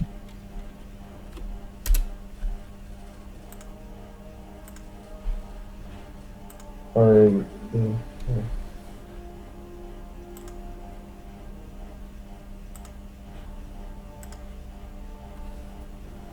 Okay, so you see an elderly dwarf priestess, looks like or mage or some sort of wizardy type with robes and from all the trinkets and tokens and other crap hanging off her.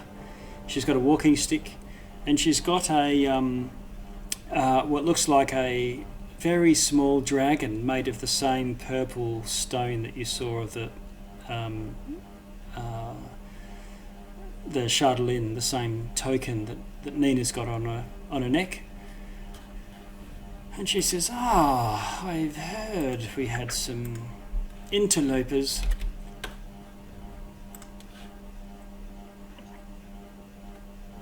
What brings you Interlopers. What brings you to Sunblight? Well, first of all, thank you for inviting us Mhm. to your audience. We've come because there's a dragon out to kill our city of East Haven, and we're on good word that you guys might be the source of it. Is this true? We guys, it's Zardarok. Zardarok's the warlord here. He has his pet projects. Yes, but it keeps him busy. Then who are you if I you're not am- Zardarok? I am Grandolpha Musgard. Of the Musgard clan, we come from deep below, and these are my bodyguards. And it's now that you can tell that there's dwarves that have a slightly different uniform, just a token, like a brooch type thing attaching their cloak, and it's of a mind flayer skull.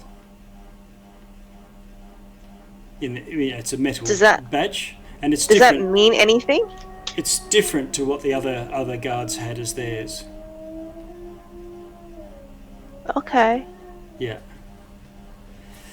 She says, yes, I am. Zardarok is anyway. And there is a private This is basically a private dining hall, and she says, "Come, sit."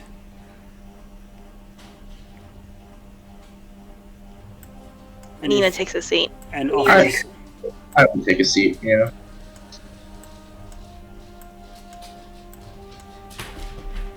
Okay, so you're sitting at a table with her at the head. There's 6 of you, right? Where's the other one? Oh, Sharpie's not there. That's right.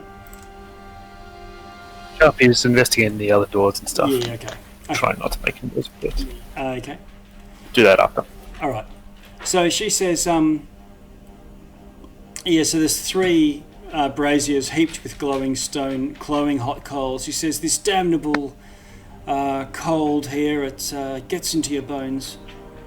And you can see that she's quite decrepit with old age, so would be almost immobile, but you can get around with her cane. And the haggard old dwarf with her streaked ribbons in her hair, white fingernails, almost like shards of iron, and she looks like she's got a hearty buffet in front of her, and she says, this is good solid underdark fare, here, taste. And she ladles you out some mushrooms, which she's got on her plate. This little mechanical dragon, you can hear it sort of squeaking and clinking like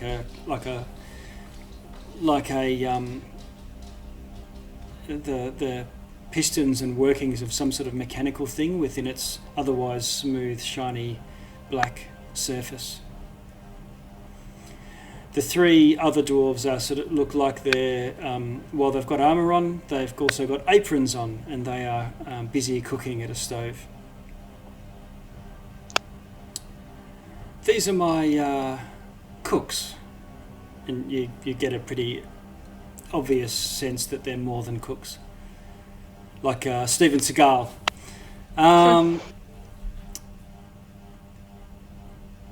So she says, yes, I dine here. I don't really like to dine with Zardarok. He's with my paramour. He's aching to become betrothed to me. Wishes for me to be his queen here. Frankly, I haven't made a decision, but I'm not too keen from what I've seen. And she takes a couple of mouthfuls of her mushrooms and says, well, good, isn't it?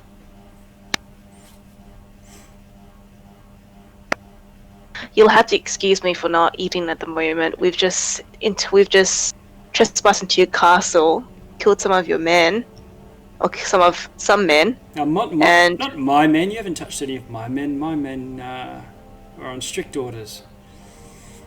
Great, but we've killed some people already. I doubt that the last thing I want to do is take some of your offerings in case it's with ill intent. I do want to ask you though, what's your purpose here?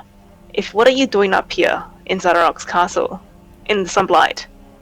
Oh well, I've come to visit Zardarok at his request, with a view to marriage. Are you prisoner here, or are you just still... Oh, no. I've got him wrapped around my little finger. And do you know what his project has done? To to the 10 Towns? What, do you know... the dragon thing? Yeah, what are his intentions? Oh, he wants to take over the world, I guess. It's a fool's errand, in my opinion. I think it will invite disaster and retribution. And I don't think really we belong or should be here.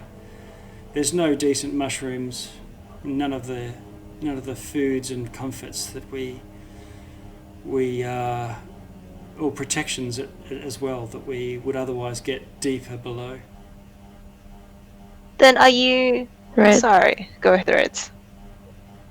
Thread steps forward and is like, so why did you spare us? What do you want from us?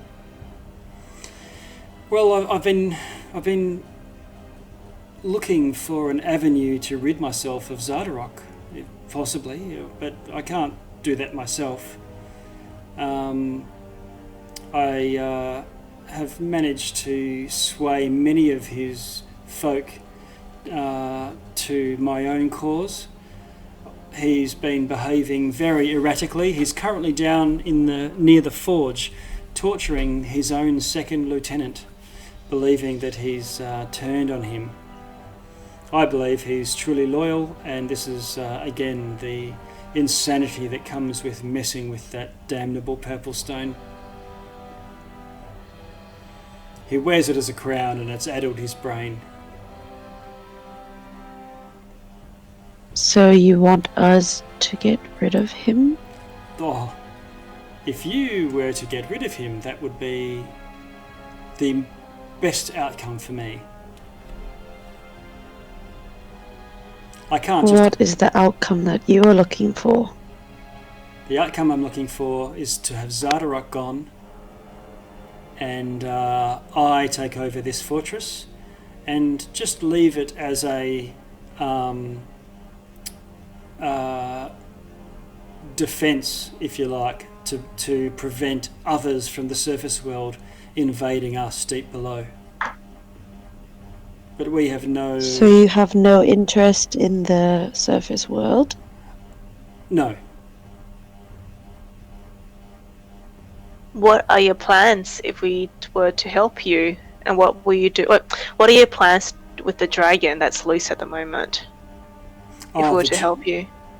I have no plans for the dragon. If Zardarok goes, he'll lose his control of it. I guess, I don't know what that would mean for the dragon, but as I said, I don't go anywhere near the stuff. It messes with your mind. And I know what that can do. And she opens a pot, and in it there's a brain, but filling the casserole dish. And on closer examination, as she sort of gets a knife and carves off a piece of it, and ladles some into a dish, you can tell that it's the same creature that you saw jump out of that giant beast at the sea. It's got 4 little lion legs.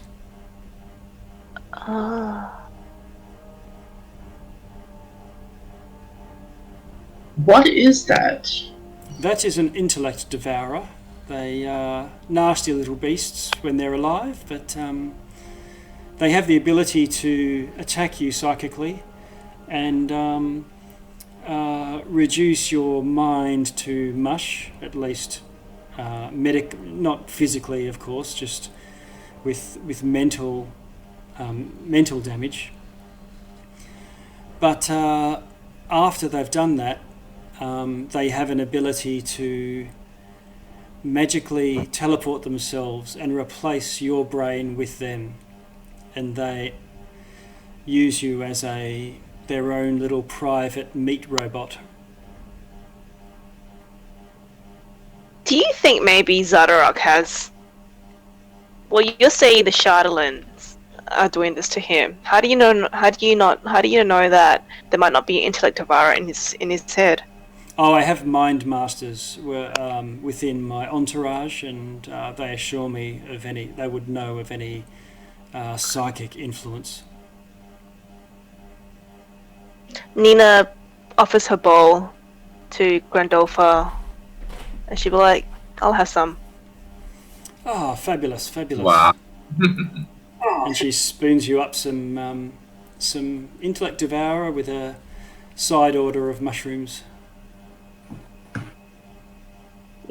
I will hold out my bowl as well and say, normally I don't really agree with isolationism, but at least you are rational and fair, and I think I would like to work with you. I offer my bowl out. Yes, if we can avoid this messy wielding of pickaxes and whatnot, it's unbecoming for someone of my my autumn years. Can I see if she has any ulterior motives? Yeah, I would like to insight check her as well. Yeah, okay. What I'll do is where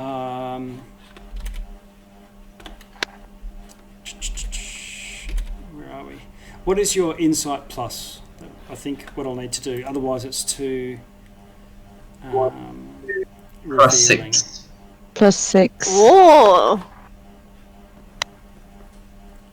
Okay. So this is Ash. Right, and who was it? Nina or Threads? It was Nina, wasn't it? Threads. Threads. Threads. Okay. So neither of you detect any, malicious intent from her beyond what she's saying, literally. Having How a do we go? having a How do we taste. go about this? Well, I'm open to options. He's down below. I guess the main thing we need to do is he does still have more guards than I do, but if you were to, if I could get you close to his presence under some sort of guise, and you then either challenged him with a duel, or just sprung an attack. But if challenging him would be easier for you to get closer if we went down to the throne room. Most of his guards would need to stand aside and observe the duel. Otherwise, if we could get you close enough and you just spring it on him, all the guards would jump in.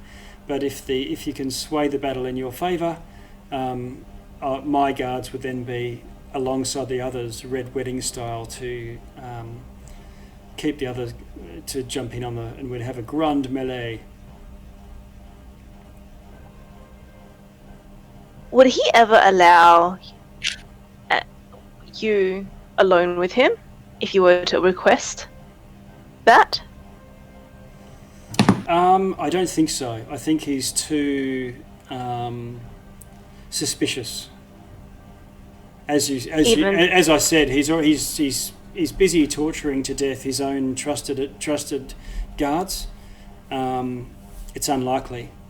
And then she thinks, and this little dragon whispers in her ear, and she says, "Oh, delicious." Okay, I've got it.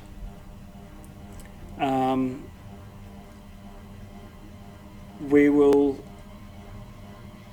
Let's see. What are you here for, by the way? Just before we go on. No, Like us. we can stop the dragon. Stop the dragon. Okay, all right. We're here to stop his dragon and his invasion, really. So we definitely have a common goal. We both want it out of the way. On this note, did he discuss any plans with you other than conquering the world?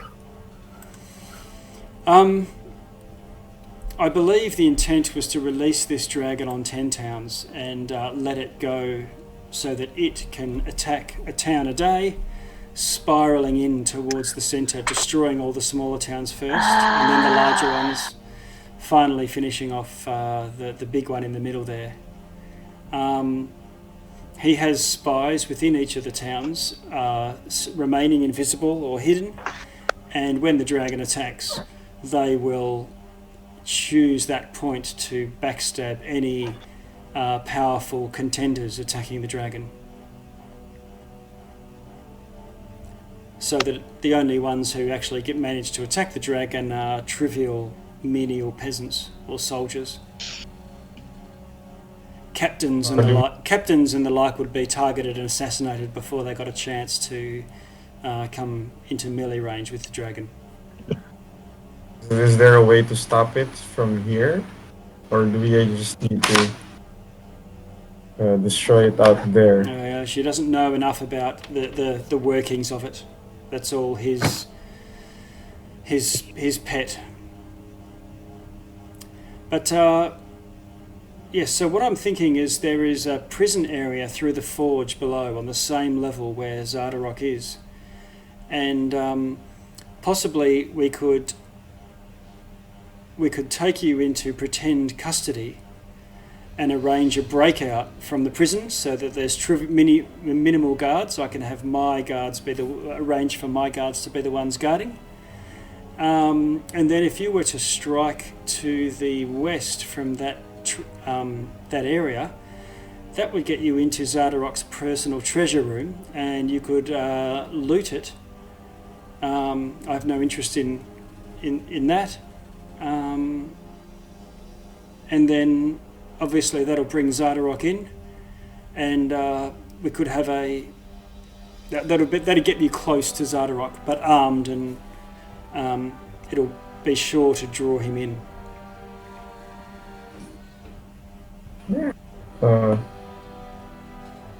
What does everyone else think? I'm alright with that if we have a short rest first and discuss it with others. Yeah, Everyone else. I'm alright because it has looting also. I know. Are you giving Sharpie a synopsis of this? Telepathically? Yeah, Threads will do that. Sharpie says, sounds like a good idea, but I want one of their mind masters to teach me some stuff. Are you okay, Sharpie? I'm concerned. One of them about did you. something to me before that'd be a useful skill to learn. I asked her if that would be possible. A budding mind master, eh? I'm not sure that a halfling mind would be up to it, but that could be arranged. But who is this Sharpie character anyway? Just a friend. Right. It's just hypothetically, if somebody called Sharpie happened to be around, would that be something that you would allow? Can you ask him to come? Can you ask him to come here?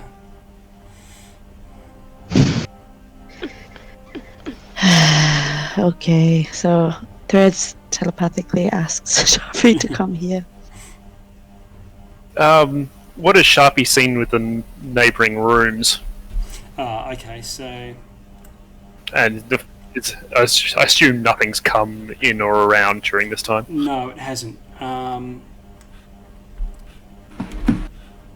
Let's see. I'm just going to give you a couple. Assuming you're just going to check for traps, do the standard listen at doors and so on, and then Basically, have a peek, or if you can, yep. yeah, okay. So you managed to go through one, taking a little while to pick the lock, and it goes into the quarters of a what looks like a single dwarf would have lived here. It smells a little bit of rotting flesh. There's trophies mounted on the walls: a crag cat, a male drow, like his head is mounted, a kuatoa, troglodyte, a wolf, a periton, and a grimlock. Alright, Sharpie would recognise at least half of those. Yeah, yep. Fair enough. Yep. There's a stone trunk which holds some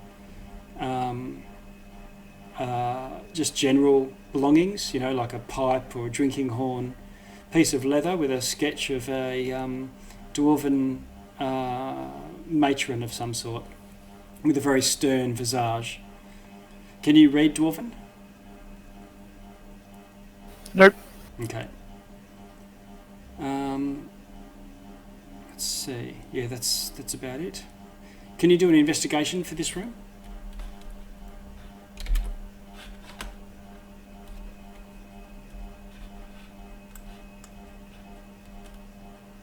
Oh, okay. 19.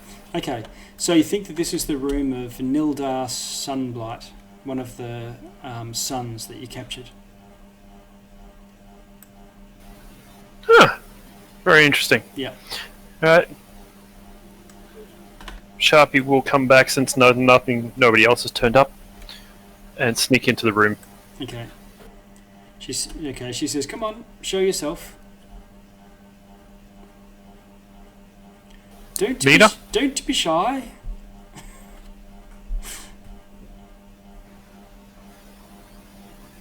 You can drop the spell, Nina. Yeah. Okay. Oh, yes, okay, because I said halfling before, but you wouldn't have known that.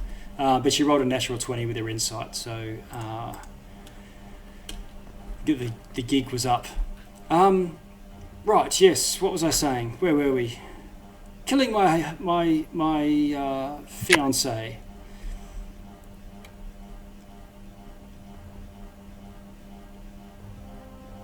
Sound like we're in agreement?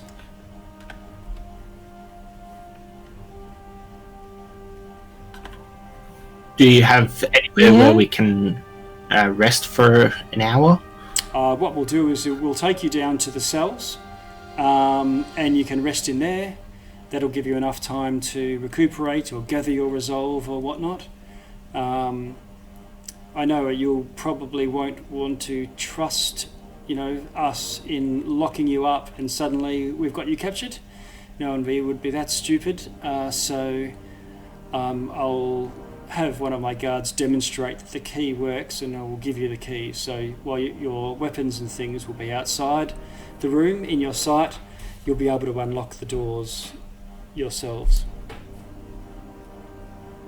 Is there any reason we can't just go into the forge where he's torturing the guy and attack him now?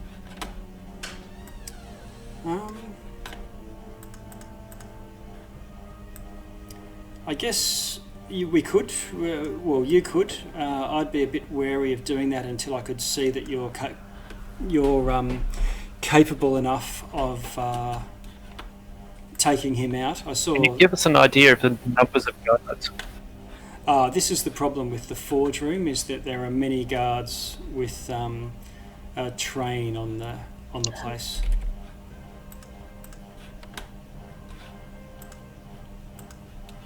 So I go with the cell idea. However, I would like to have me outside of the prison, just as a surety. I can keep myself hidden. Okay, let me see.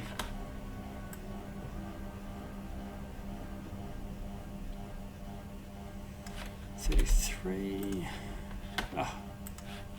Okay. Deal. Give your weapons over to my guards here, my cooks, and we'll head down to the cells. You wouldn't put an extra few arrows in my quiver, would you? Oh, we don't use longbows. I'd have to. So it's not the sort of weapons we use. Fine. Okay. So, young halfling, you were asking about numbers. There's always 12 guards overlooking the main forge area, and let's see. And he keeps creatures that they've captured from the Underdark, because there is a way to the Underdark from below, and they have he has creatures in his custody that can be released and used as a weapon. He also has like some kings might keep wolves, he keeps these bestial creatures from the Underdark, hairy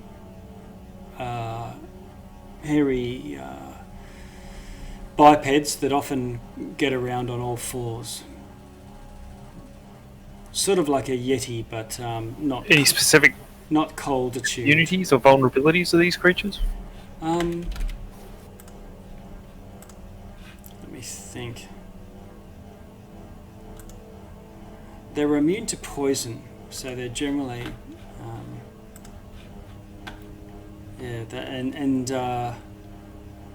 when they get badly wounded, they start to go into a fury and do far more damage with it empowers their attacks. They just fight with claws. I don't know what else I can say. Would you allow us to increase our numbers by calling for reinforcements? What do you mean? I look at Jackus. Yeah, you want my 4 guys to go with us? Your choice, they're your guys. I'm alright with that if we can bring them over. I look at the woman again and ask if that's okay, if we can add 4 guys to our numbers. Can you do a persuasion? Can somebody help? I'll help. I'll assist Okay. you. I'll talk up. Wait, Okay. can you do the roll? I think you're more persuasive. Okay. Yeah, sure. Advantage on persuasion. Okay, so we've got a 16, up to 22, and a 3. Okay, so you get your 22. She says, "Oh, yeah, that could be arranged. How long is this going to take? My only concern is if every time we bring more, you were spotted coming into the area by my troops." But it's only a matter of time before those ones you killed are found.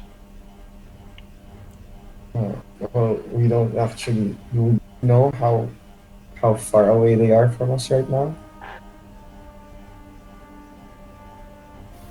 I'll ask them if they're. I'll try and see if Lucius is in range. 1 mile. 1 mile? Yeah, Lucius is in range.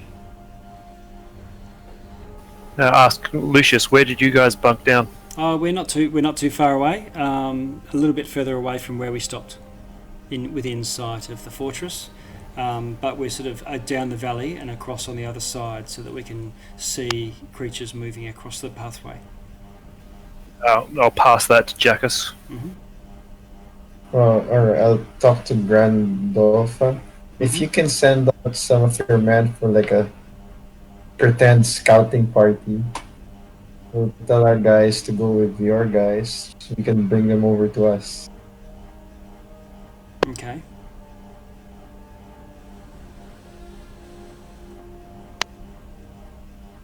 We'll make sure to tell them that only go with those with the Mind Flayer emblems. Or if you can arrange for your guys to be on watch, we can just get them to walk here.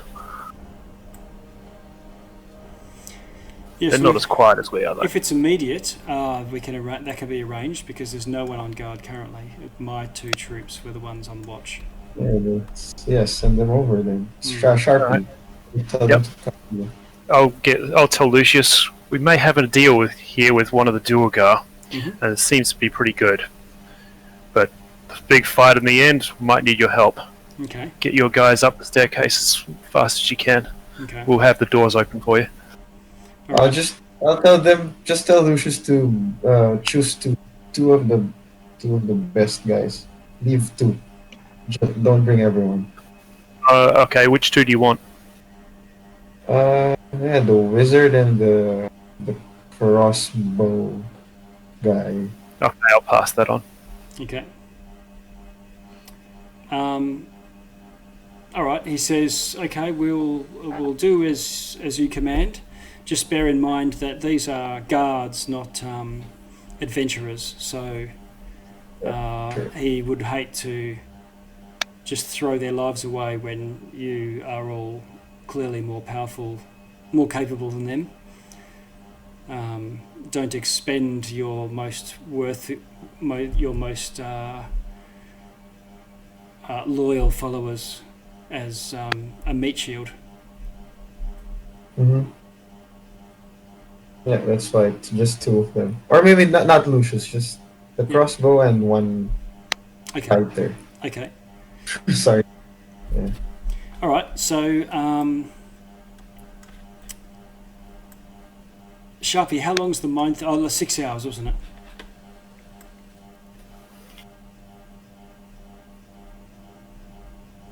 Okie doke. All right. So she says, "Okay. Well, I'll assume your two are on their way up here." And she dispatches a couple of the two guards back to their. She says, "Back to your posts, you two, and put those corpses back in their rooms." Does Nina know what a mind flayer is? Probably not. Well, you can ask her, or see if you can roll a Arcana. I'll roll an Arcana. Yeah. Actually, can Sharpwise roll 2? It doesn't have any effect, but it would be useful to know for Yeah. later. Sure.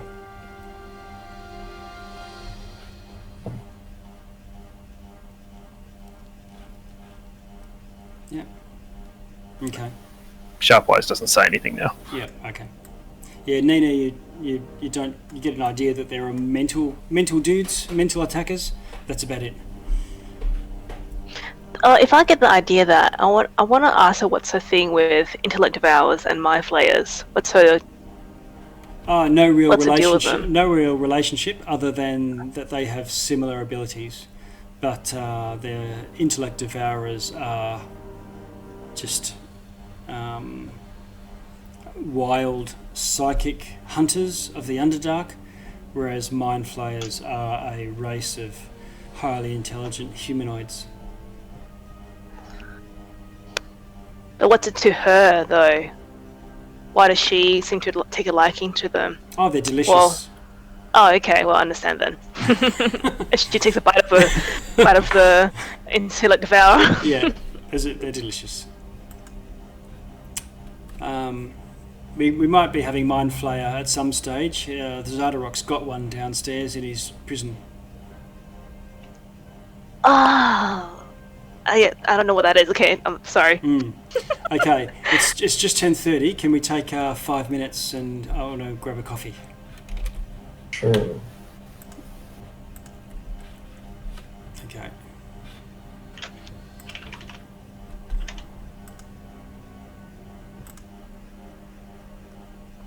Okay, so we're back in business.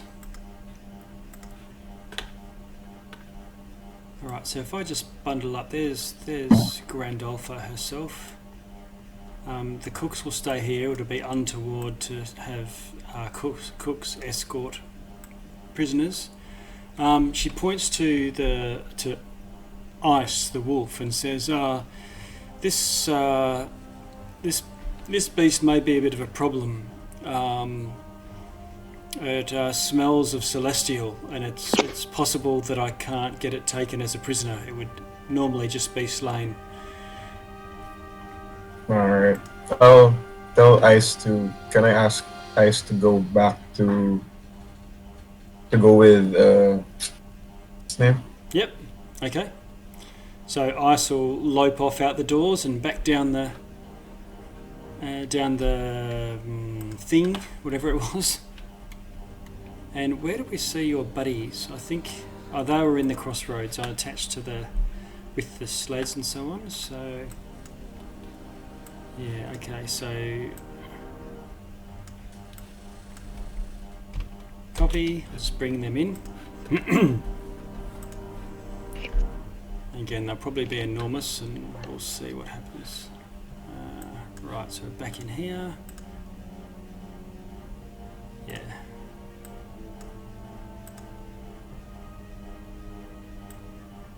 And they don't need tokens to show you anymore that they're good guys.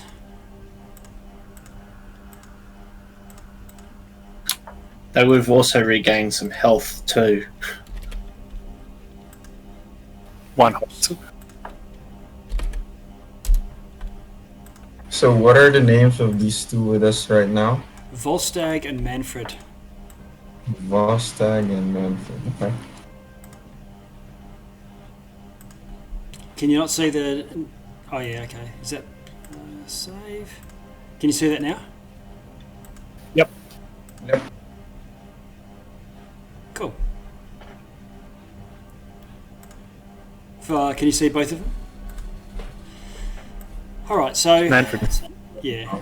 Okay, so I'm just bunching everyone up together so I could just move you together.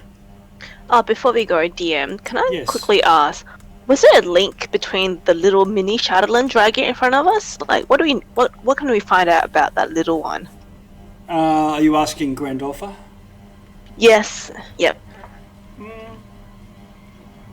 She's a present, a gift from Zardarok, as a token of his affection, and the little critter has grown on me, and I've chosen to keep it. Okay. It's a prototype. It's quite cute. Okay. Not affecting your brain, is it? Not so far.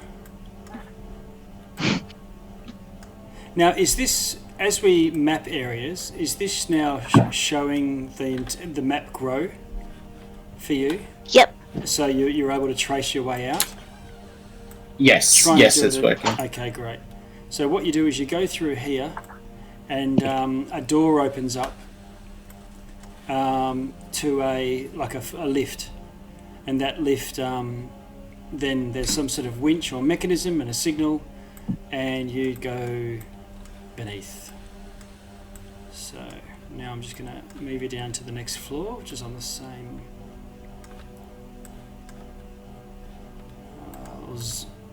Just zoom it back a little. Okay, and you come out just over here. Down here, where there's all these levers and a sort of landing pad. As you can see, this is a large forge area with lava coming from somewhere below, out of a forge, and you can see towers, 4 of them spread around, and there are guards within each of those 4.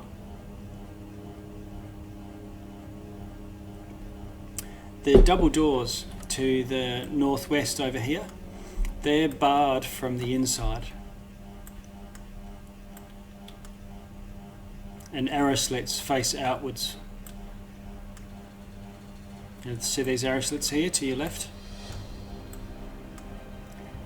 You're taken through this area with a lot of curious grey dwarves watching you go. And you go through here. Are they whispering anything? Can we hear them whispering anything about us as we pass by? Curiosity about, idle curiosity about prisoners. Okay. Speculation about who you are and what's going on. What's all this about? While we're getting escorted down through the forge, I'd like to just check around, glance around to see numbers fully, if that's at all possible. What do you mean? Just looking around, like perception, and then I'll be able to tell how many guards we've got in that forge area. Oh, so in the forge area there was probably 15 or so that you could see. But the Kragoth pit, if I just jump you back over here, can you see all these creatures down the bottom here? I'll see if I can show you a Yes. handout for those.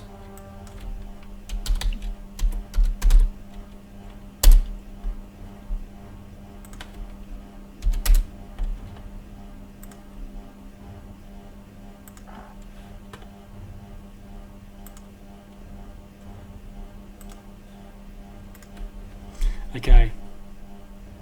Can you see the creature? Yep. So you can see a little bit of a sort of like a werewolfy sort of creature, but not with a wolfen muzzle. Almost like a bestial bugbear, or cross between a bugbear and a yeti.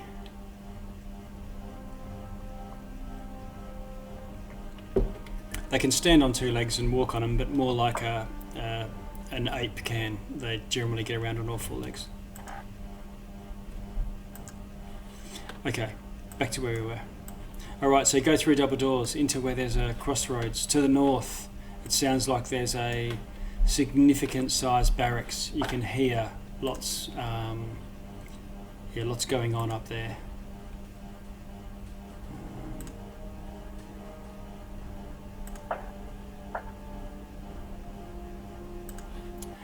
Now she whispers to you and says, through these doors to the west, double doors, is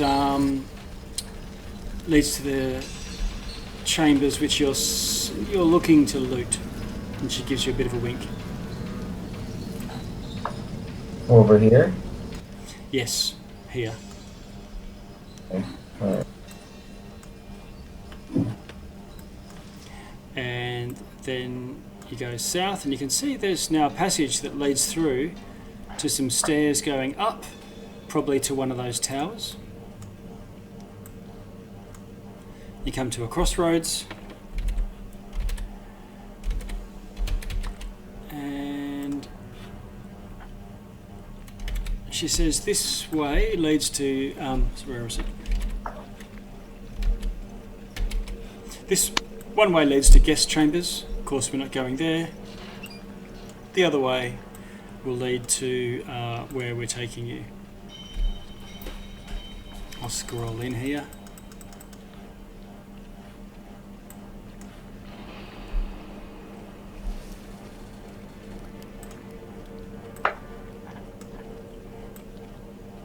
There are manacles on the wall.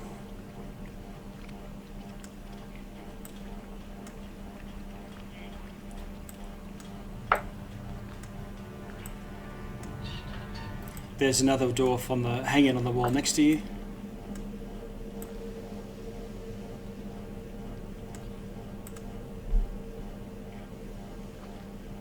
Dungeon's getting small. It is. And yeah, so there's another guy very badly injured, hanging from the wall almost, and there's two dwarves in black, sort of like executioner hoods, or like black Ku Klux Klan hats, and they seem to be conducting an interrogation. And they look around and look at Grandolpha curiously as she comes in and says, "We've got more for you here, for you two good fellows." And she orders her two guards to bind you. There are two keys which she gives to. You can decide which two has keys to the manacles. Sharpie will take one. Okay. She says, "Throw all their gear in here, and see these double doors here." So Sharpie, you can see that opens out into a very small, 10-foot by 10-foot room where they chuck all your gear.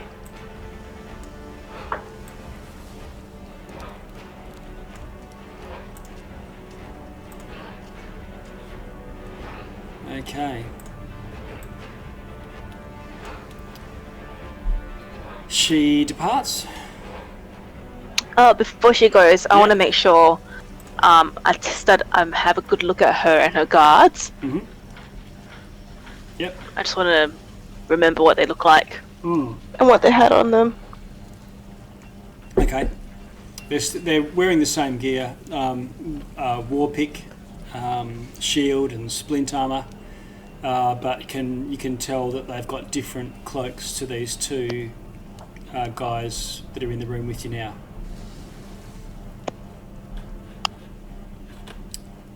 Okay. Okay, I think I'll just jump to...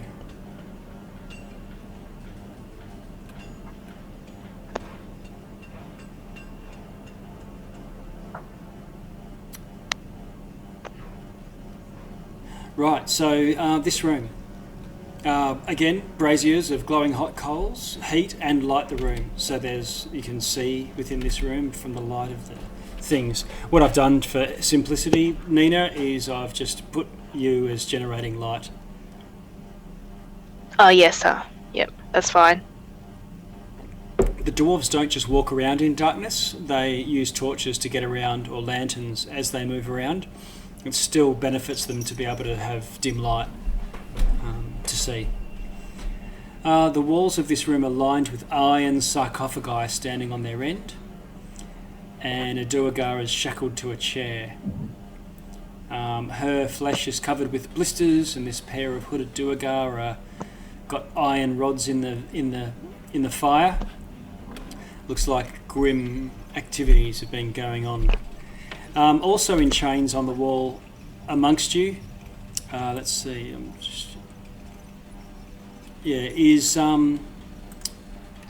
a creature with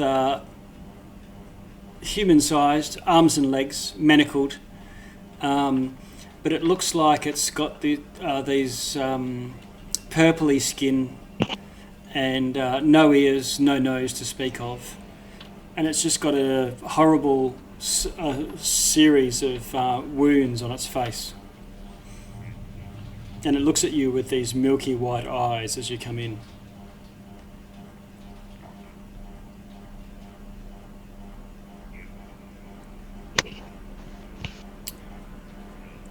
Is that Voldemort?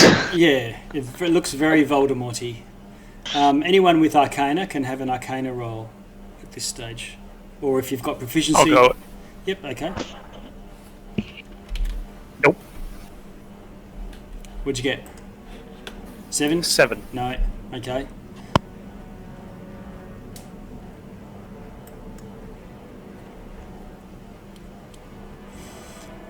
Okay.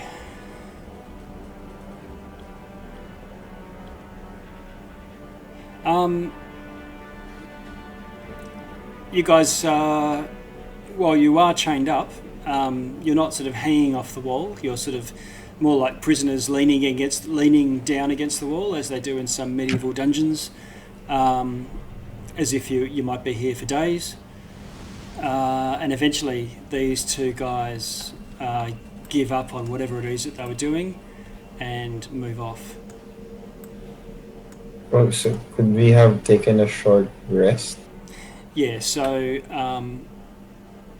I'll assume that you now have take a short rest in here. Okay.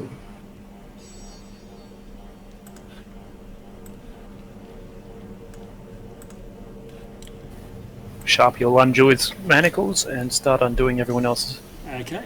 Everyone else eventually frees themselves.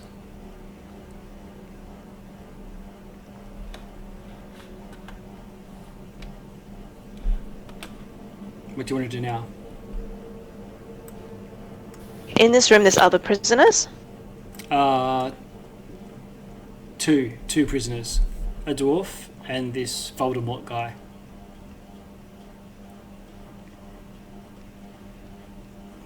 Is the dwarf conscious? Yeah, over the course of the short rest, he regains consciousness.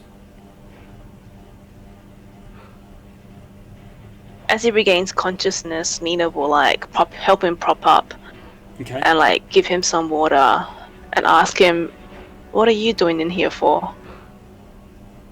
I am. She says, I am in here. Oh, she, yeah. Yeah, I am in here for at the behest of my liege. He believes me to be a traitor. But it's not Well, true, why? I say. I'm Why does he innocent. think that? I am loyal to Zardarok.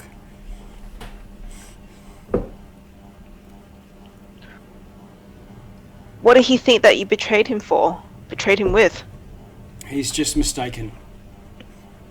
He believes that he believes that there are many plot against him. It's all a conspiracy.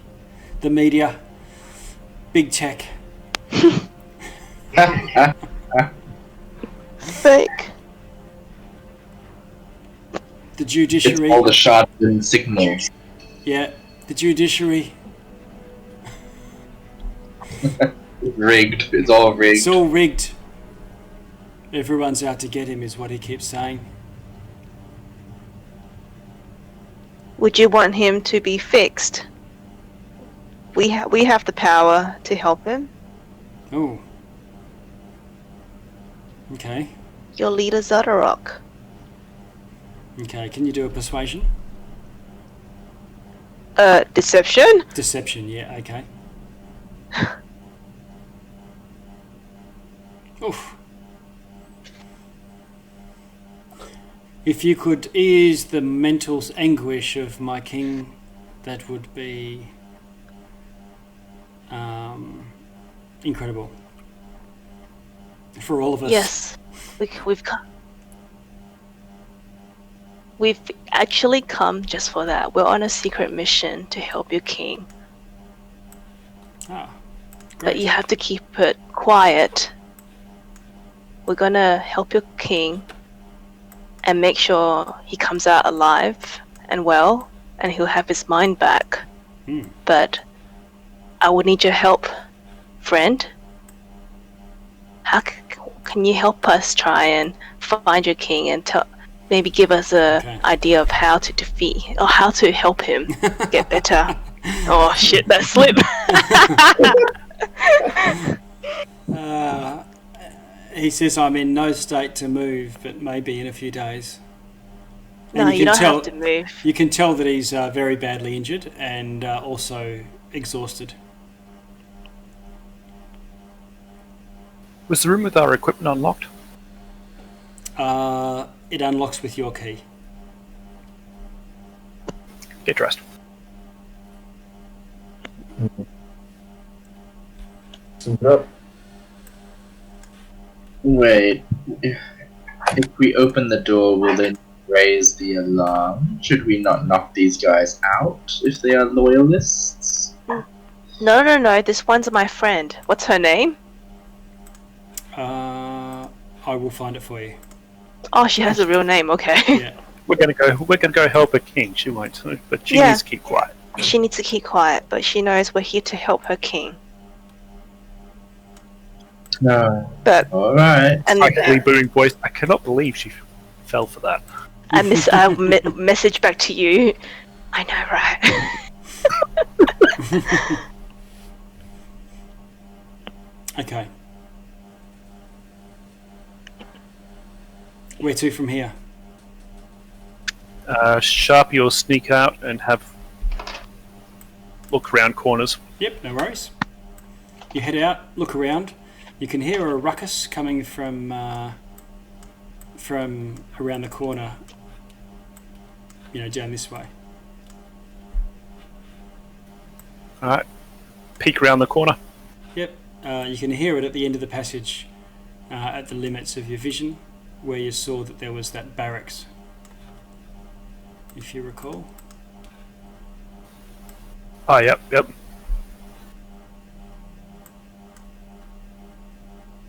What's happening there? It just looks like a bunch of soldiers must be in that barracks area, having downtime. Probably gambling, guys. or joking around. What do you want to do? Head for the treasury immediately? Take out the barracks? What? Sure. I still stick with the plan if she said that we go for the treasury. Oh, I see what you mean though. Like if we take other people out, he won't get more reinforcements when he comes back to come after us. At the same time, though, Same plan. Same plan as front door. Then.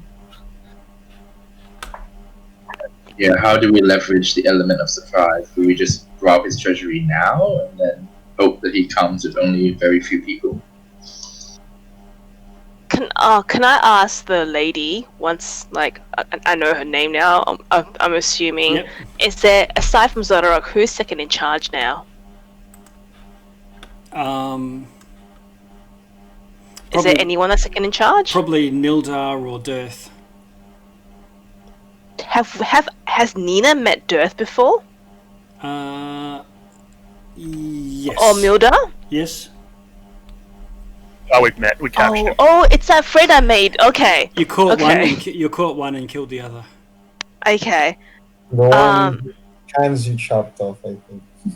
Others, are they in this dungeon? I mean, in this dungeon? Are they somewhere in Sunblight at the moment? He doesn't know. This lady doesn't know. Okay. No. What's her name? Oh, she doesn't know. Okay. Nephron. Nephron.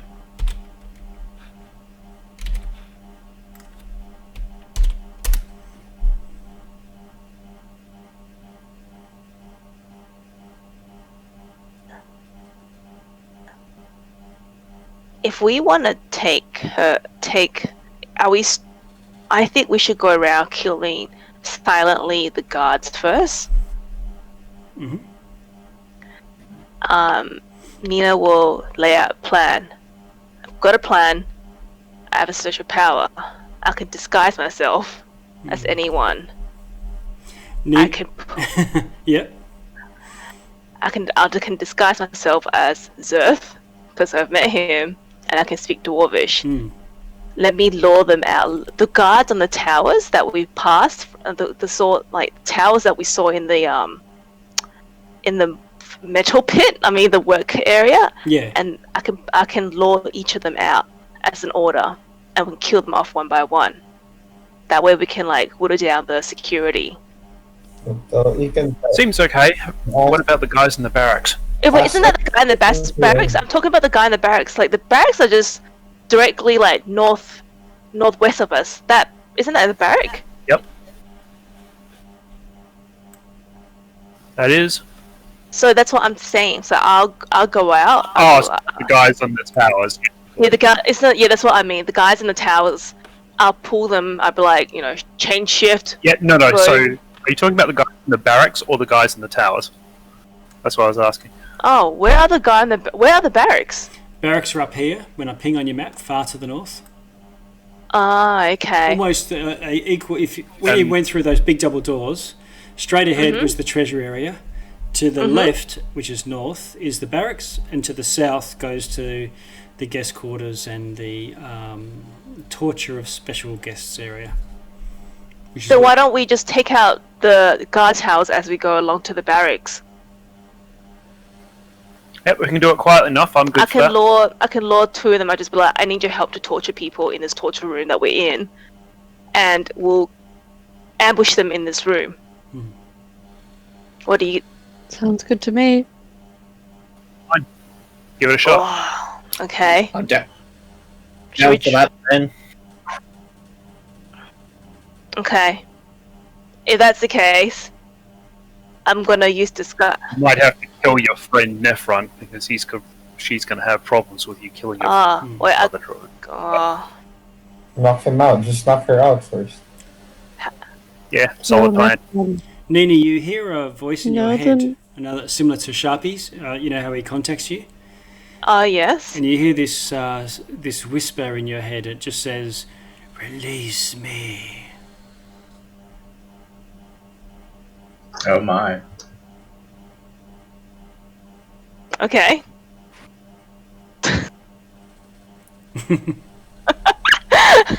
Would I know where that would be coming from? No idea at all. Release me. Do I look towards the Voldemort guy. Is he looking at me? He is, with his white, milky eyes.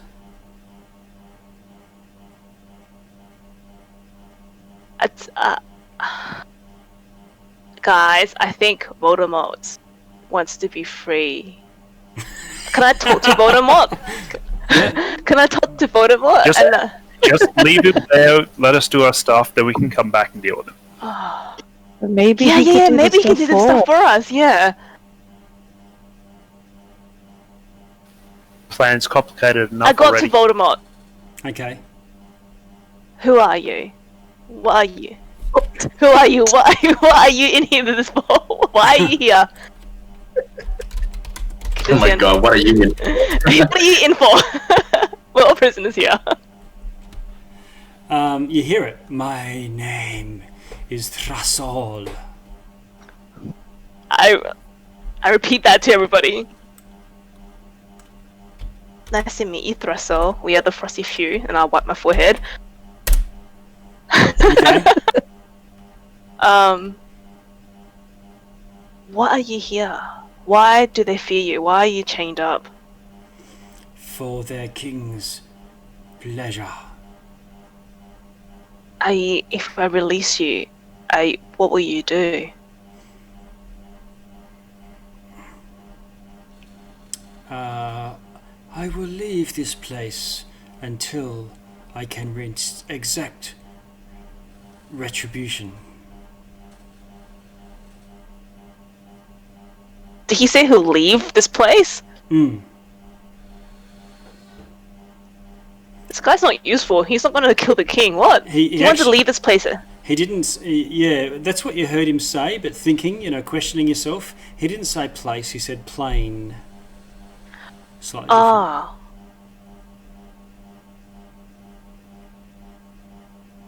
Will you hurt us if we release you? Looking at him closely, it looks like he's got about 8 or so circular injuries on his face, as if he's had something cut off. He's the Mind Flayer. Is he? What's a mind player? Well, there were 2 people in prison down here, though. We were told there was the dwarf and the Mind Flayer. We know which one the dwarf is. But I don't know what a mind I really don't know. He's all Nina knows is that it's something to do with intellect, something. He's had his tentacles cut off his face. Is that right? That's what it looks like. I don't know. Ew. I just want to know if he'll harm us if we release him. Okay, Sharpie, you're just going to give moving voice, sorry. Nina, if that thing is the Mind Flayer, you are not releasing him. I am not arguing you on this. I turn back to Voldemort. I will release you after we kill the king. Don't worry, my friend. I hear the message. I bid you success. No, this is all telepathic communication. I bid you all success. Oh. We've made friends with the Mind Flayer. Nice. Okay. Back to class. Is he telling the truth? Can't tell if he's telling the truth. Actually, can I hear this? I would have been No. repeating it Oh yeah, you can. to you guys. Yeah. So no one's hearing him, but they're hearing what he says. Okay. So back to Sharpie and the regulators. Nina was going to do her thing. Nina. Okay. I vote we let him out. I vote that we release him. We get an ally. The Mind Flayer? Yeah. I kind of want that too, but I don't know. Sharpie walks back into the room, knifes the Mind Flayer, and walks back out of the room.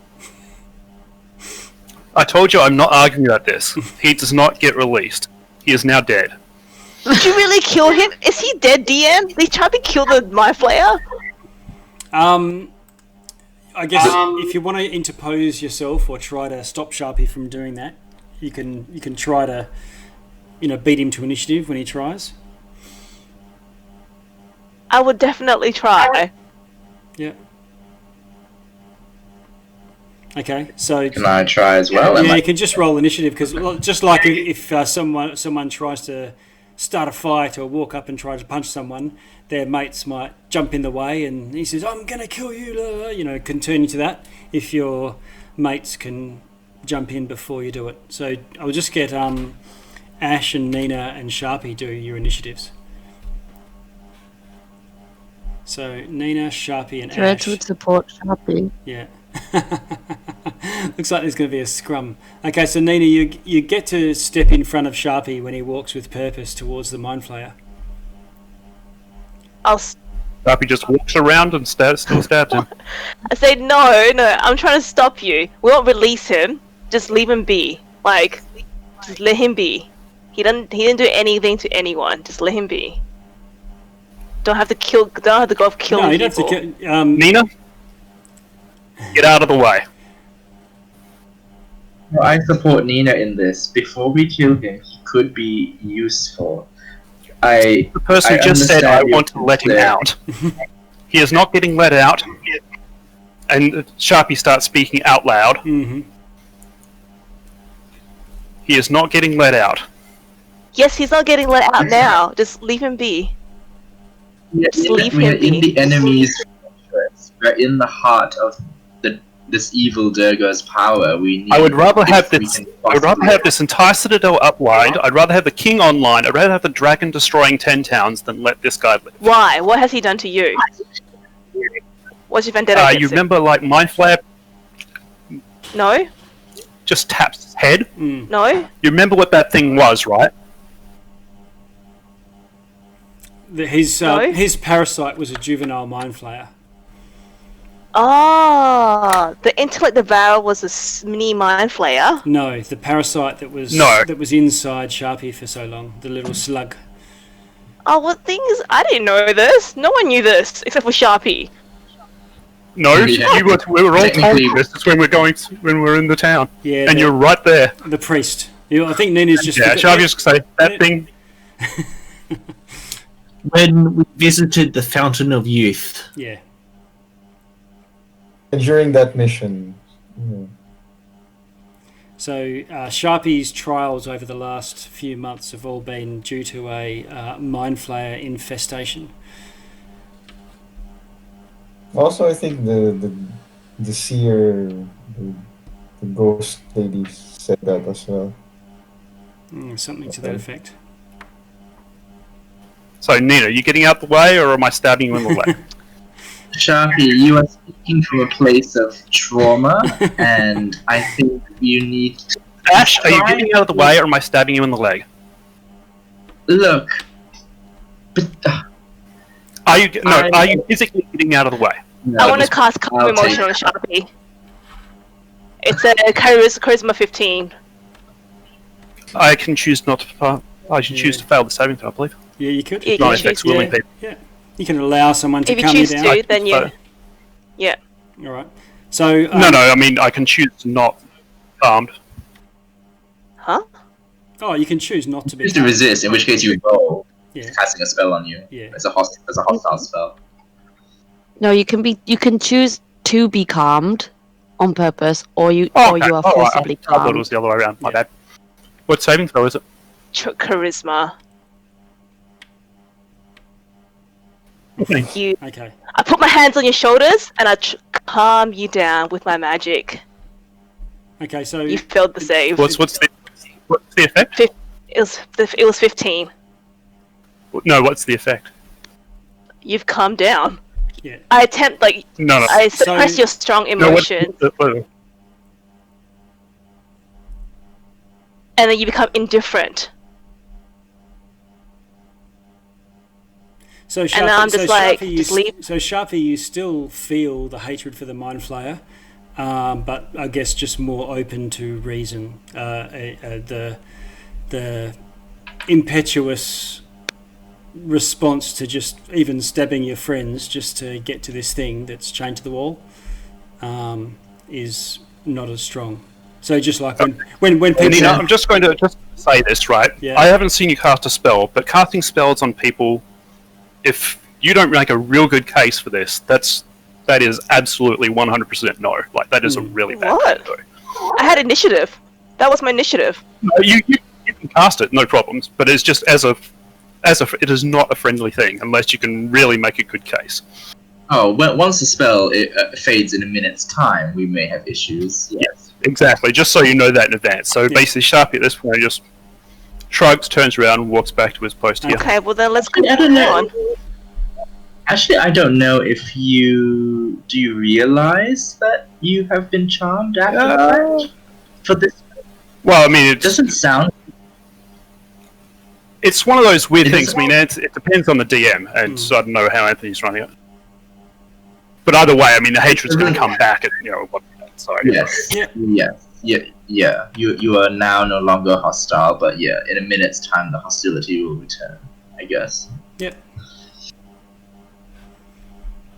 So you guys have basically 1 minute to change Sharpie's mind. I would like to. Does the creature need any healing? Does it have any injury? Yeah, it's got loads of injuries. Many injuries that you're not going to be able to heal because it's due to bits being cut off.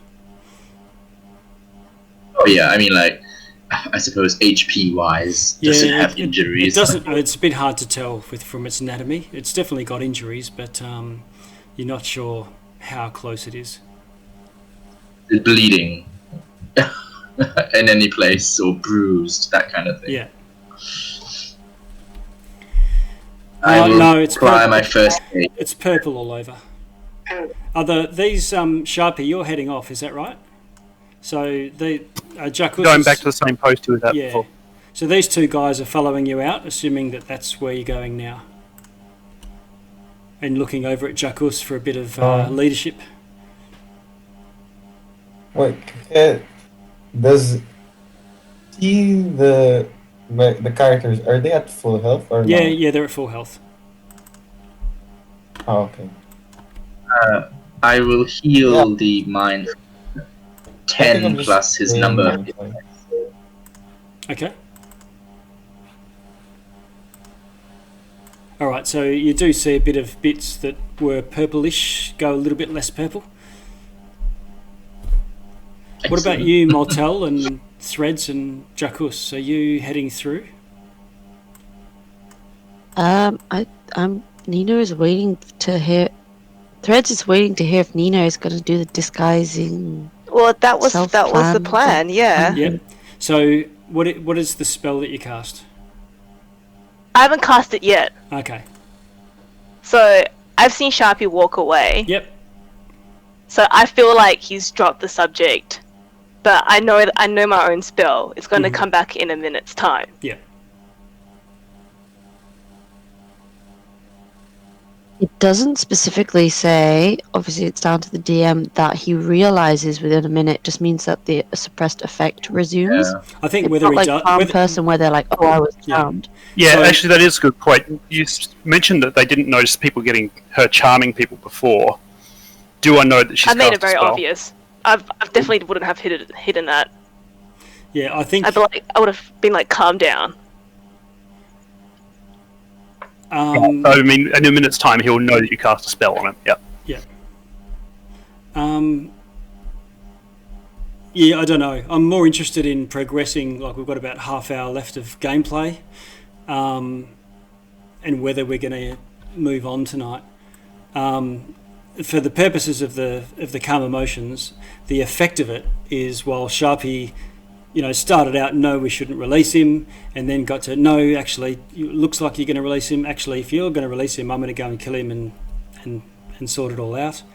And then, if you imagine just like two friends getting in a fight with each other and at a party, and eventually to the point where you get so heated that when your friend's not letting you do something, you threaten to stab them in the leg, so they cast a spell, say, hey, chill out, whatever. So whether you notice whether there was a spell involved or a deception or a persuasion or whatever, sort of beside the point, Nina calmed your emotions, and eventually, while you might be okay to let it lie right now, you still have your faculties and your beliefs, and you still hate mind flayers, but might not be willing to, kill one of your friends just to get to the other, get to this captive thing. But a minute later, that would all return, and it's up to you. You can roleplay it exactly how you choose from that, whether you want to sort of go storming back in there and kill it, or take it as a fresh, okay, well, let's pick it up from there. No, I mean, if the minute passes and they haven't done something, then I'm going back in. Yeah, okay. I would like to release the mind flayer. I would have told Ash, like, when we said we wouldn't release a mind flare, Sharpie was fine with it. So now he's calmed down. He's walked away. We should just leave the mind flare as it is and just continue on our quest. And then I would have just kind of ushered, like, kind of Like, can I walk towards the door and be like, Okay. let's go, just leave the mind flayer as it is. All right. Well, in that case, just put yourselves on the other side of the door, just so that you're in with and you can see the others. I'll just talk to Ash. Look, we got Vostag and Manfred as backups. That thing's not gonna help. We got more. We got all the help we need here.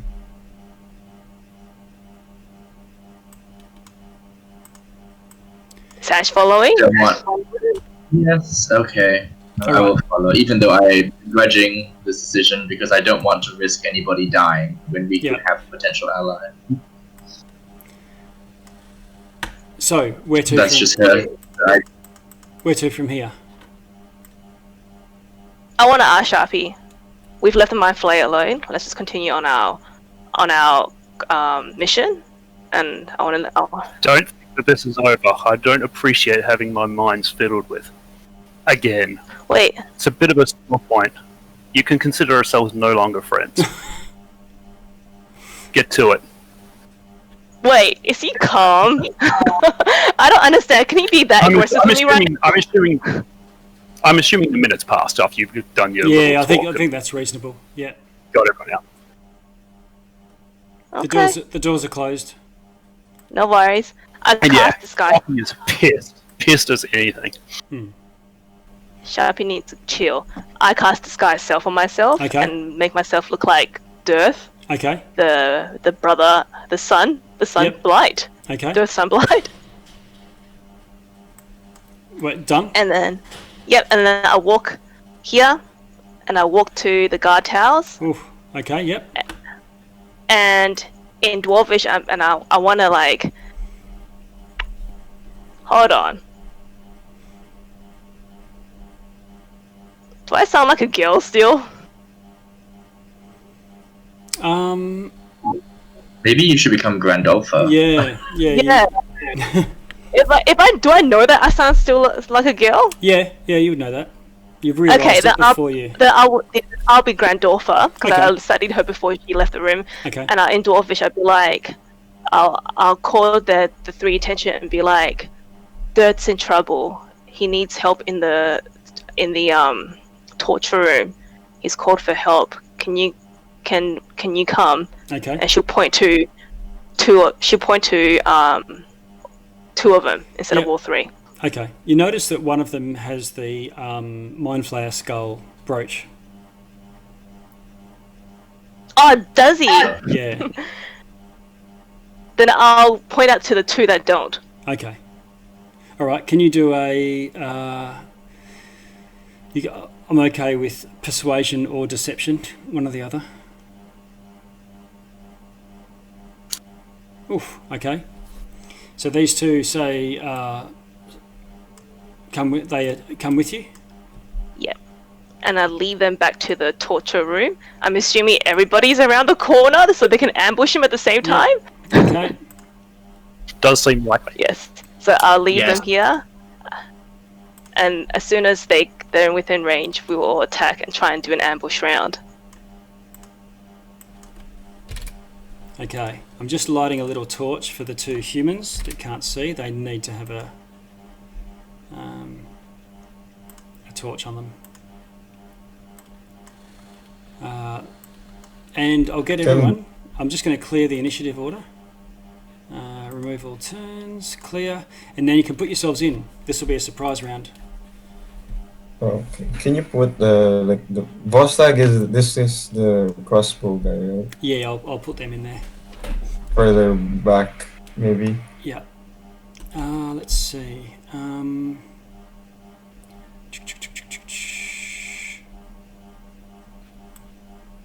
What was I doing? Dynamic loading. Happy days. Ash isn't going along with this plan. Why not? Sorry. Your initiative being so low, you are the pacifist. Ah, right. I'll get there. If we have a surprise round, I'll get there. Yeah, definitely. Ooh. Okay, Sorting the initiative order. Descending. Threads, you are first. What do you want to do? As the dwarf steps around the corner, first off, I just immediately shoot him with 2 arrows. Okay. Roll to hit. Right, is it just a straight roll? Yeah. Yeah, it's with advantage. Oh no, it's advantage. It's not unseen. It's just a straight roll. So first one, 15. That misses. Clings off his armor. Second one, 22. That's a hit.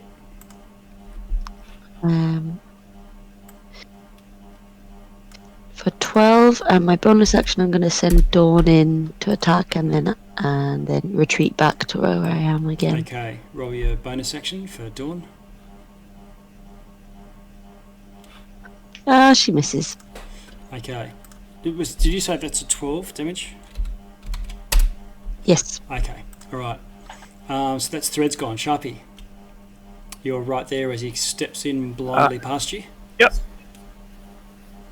Pair of knives. Okay. 22 hits. 22.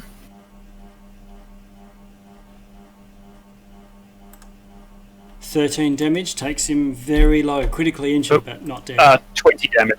Oh, 20 damage? Okay. 20 damage. That's a weapon or sneak attack. Okay, you kill him with the sneak attack. Move up there and stab the other one with my other hand. Okay, zip around the corner. 15 probably misses. Done. Okay.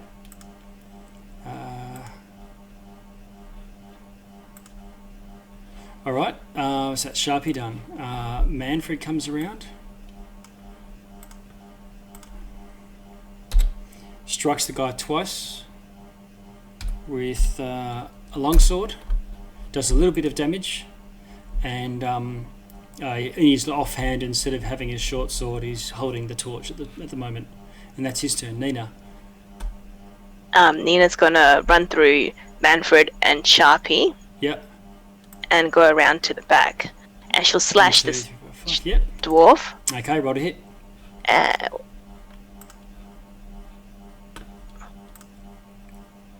And then she'll use her offhand to try and at least get a hit. That's it. And So she'll hold her ground. You miss with the first one? Oh, I miss with both. Okay, right. Yep, miss with both. Yep. Okay, Moltel. I'm going to go right there Okay. and attack twice with my glaive. Okay, staying 10 foot back. Smash. I'm class 25 hits. Is that 10 damage? Yes, it is. Okay. He's badly injured now, but still up. Another hit, 24. And 7 kills him. So in the surprise round, both of them die. Next guard tower. Let's move the bodies first and clean up some of the True, blood. clean up.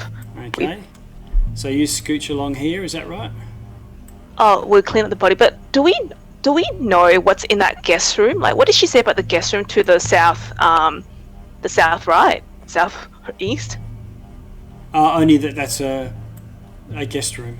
That's it. Did Grandolpher say if anyone was in there? No. Okay. Okay. Okay, I continue. I tell everyone hide again, and I make my way along. Okay.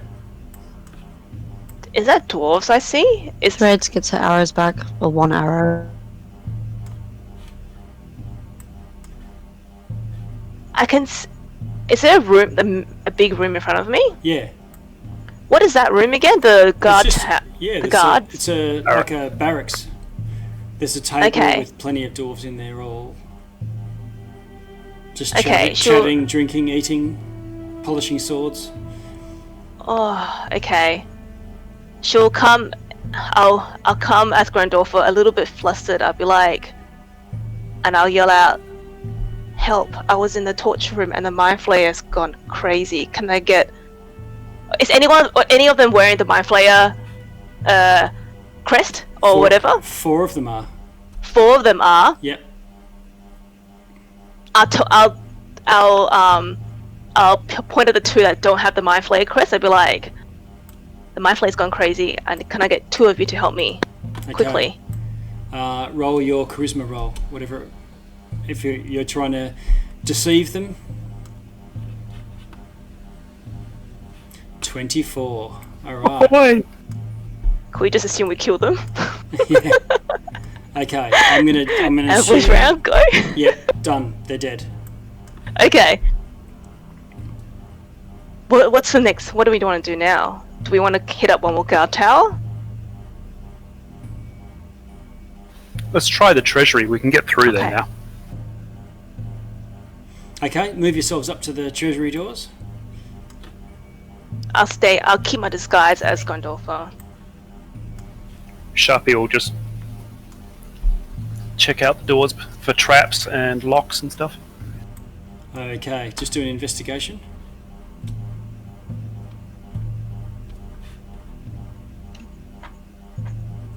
Don't detect Good anything. God. Yeah, you don't. Yeah, you don't detect anything. I am. Not kidding. I'll your try and rolls unlock tonight. No.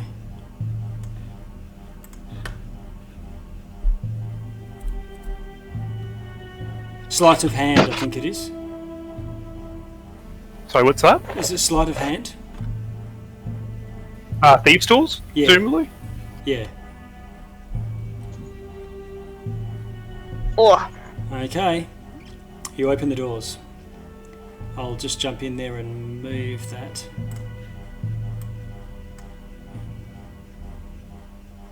For you.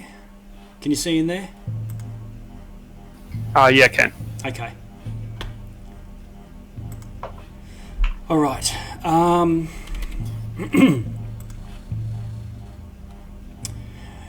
There's 2 featureless stone pillars in this room, a vaulted ceiling, an unlit chamber. East of the pillars, there's a really odd duergar that you can see. There's a lowered portcullis, and in front of it is what looks like a suit of armour, but it's more like the Chardalyn dragon, so you can tell that there's pistons and cogs and things attached to the armour through the gaps that you can see. And just in the little hood at the top, there's a duergar face poking out.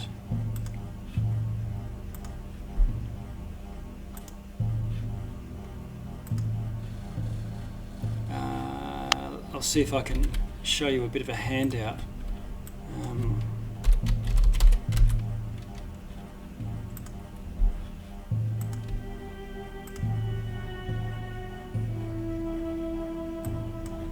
There we go.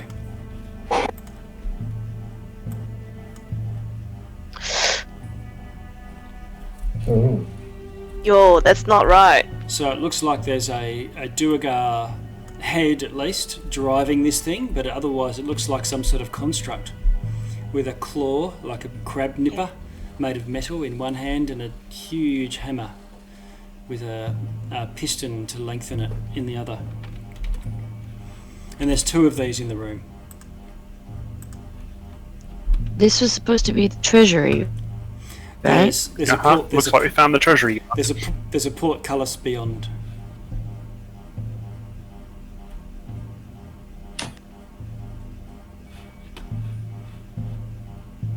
What do you want to do?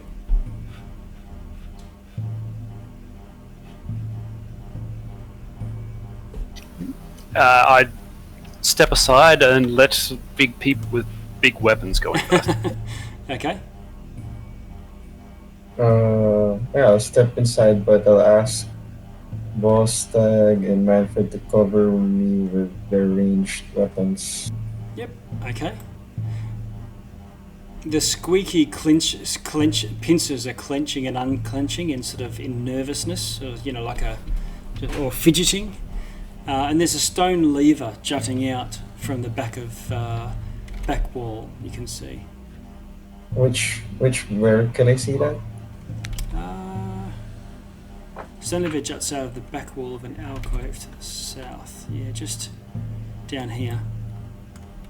Oh, alright. So when I get to this place, are the hammer, are they moving or no? Yeah, they turn to face you. Have they? Oh, just okay. Oops. I'll make my way inside here. Make my way closer to the level. Okay, you're in there now. Sharp, follow in. Yeah, Mortel's in the room as well. I'll head for the lever and pull it. Okay. You get to about there, you get down to the lever, and you get to that point, and these two robot type guys sort of crouch, and you see them snap their arms out to the side, and they start stomping towards you like Robocop style. And I'm just going to clear the initiative order and go again. Okay, it's clear, so you can chuck yourselves in there now.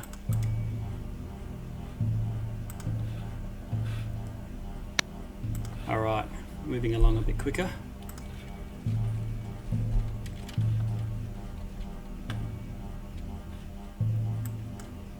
I think everyone's in there now. Sort by descending. I'm just hopping in. Yeah, Moltel, what do you want to do? Where are you? Oh, there you are, in the middle of the room. I'm going to attack this one over here. Because he's in my melee range. So Yes, yep. Roll to hit.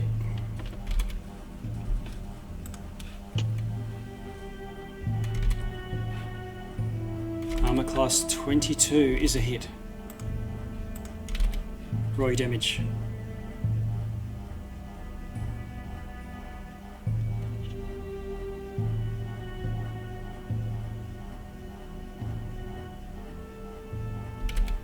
How'd you go? 6 damage? yes, 6 All right. damage because it's rolling on roll 20. So Yep. second attack. Okay. Oh, I don't know why. Armor class 26 hits again. Critical. Oh yeah, it's a crit. Yeah, I don't know why it didn't roll twice. How I rolled it, it rolled at disadvantage, so I'll roll again.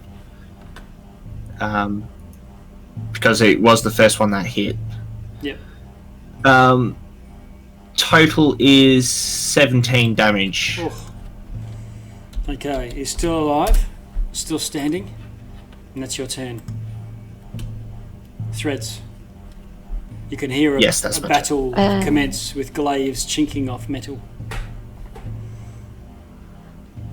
Would I have seen the creatures from where I am, or not quite? Let's see. What's your dark vision range? 60 feet? 60 foot? I don't Yeah, know. you can see the guy directly in front of you. Down here. I can't actually because the door is apparently closed, so I can't I'm, see I'm into not that sure room. why that is, but like if I, can you see him now? Nope. Oops. No. Okay, yes. So there is a guy to shoot at. I'll just move you back to where you were though. The map here is a pain because I can't get rid of the gap in the door.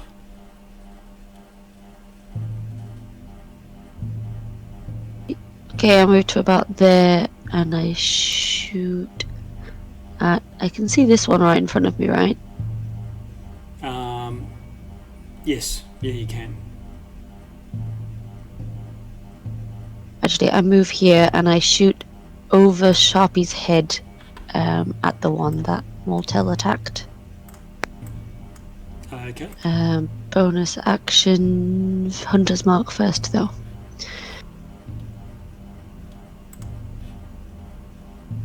Hunter's Mark. Go for it. Roll to hit. 18, 18 hits. 10 plus Hunter's Mark is 14 damage for the first one. Mm-hmm. Second attack, 28 to hit. That's a hit. Oh, the first one's probably going to kill him. How much? I miss. Yeah, the first one kills him. Okay, so I attack. So I move. The guy at the back. Can I see this one that's down here? That's Jackus. That's me. Oh, right, that's Jackus. Sorry. Don't go shooting into the darkness. I attacked the... Okay, so the second shot, what did you hit him across 28? Is that right? 28 for 12 points of damage. Oh, nice. Okay, so he takes another big arrow hit, but he's alive, and it's Nina. Nina's just gonna look out, make sure there's no one coming towards their direction from the guardhouse or any direction. She's just gonna stand guard. Okay. All right. Just for you guys, now that you've got 2 attacks, I just wanted to remind you, or you probably might not be aware, that the multi-attack ability is when you take the attack action on your turn, you get a second attack. So ready an attack, which is not on your turn, you would only get 1.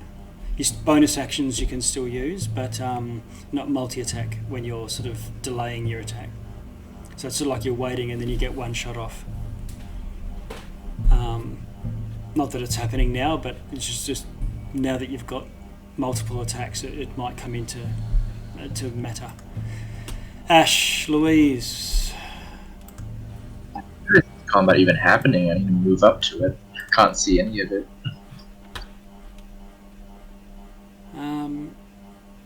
Yeah, I think everyone... Oh, Sharpie, you're going to need something to see by anyway. You're going to need an emit slide or you can't attack these guys.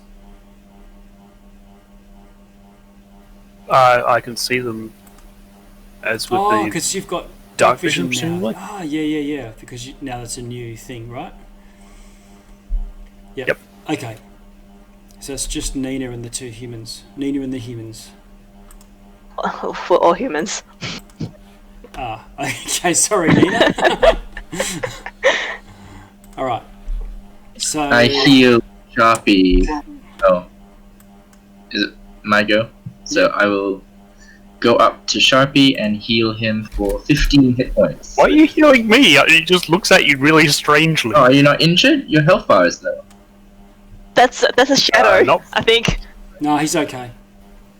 Oh. Yeah, my health bar looks Okay. fine to me. Yeah, the shadow is like cutting your health bar, and I was like, oh. Okay. In that case, I will not do that. I will toll the dead on the goblin in the front that I can see. Okay. The what's closest he? one. Oh, he needs a saving throw, right? Yeah. He fails. He's not injured, right? He is injured, yeah. He got shot by an arrow. Fantastic. Can't see the health bar, so. Oh, ho, ho, ho. Damage? 14 necrotic. Oh, okay. He's still standing, but badly injured. Bonus action, spiritual weapon. Okay, you cast spiritual weapon.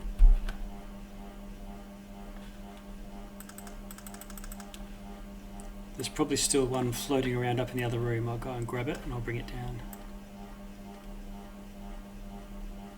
Oof. 15 to hit? 15 misses. No, goddamn. Unfortunately. Okay, there we go. Your spiritual weapon. So you cast spiritual weapon, have a strike, and Swish. Alright, zooming in. Back to this. Okay. Sharpie. Oh, hang on. This dwarf needs a go. Oh no, they rolled low enough that... Because they haven't had a shot yet. Hang on. Oh, I know what's happened. I'm going to put him back in because you'd killed the one that was associated with the initiative first.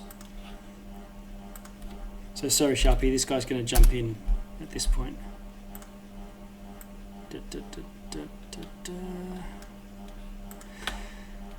Okay. So the pistons go, and he walks up to Moltel. And he tries to attack you with his claw, Moltel. Hitting arm class 22. Yeah, that's a hit. Doing 7 damage.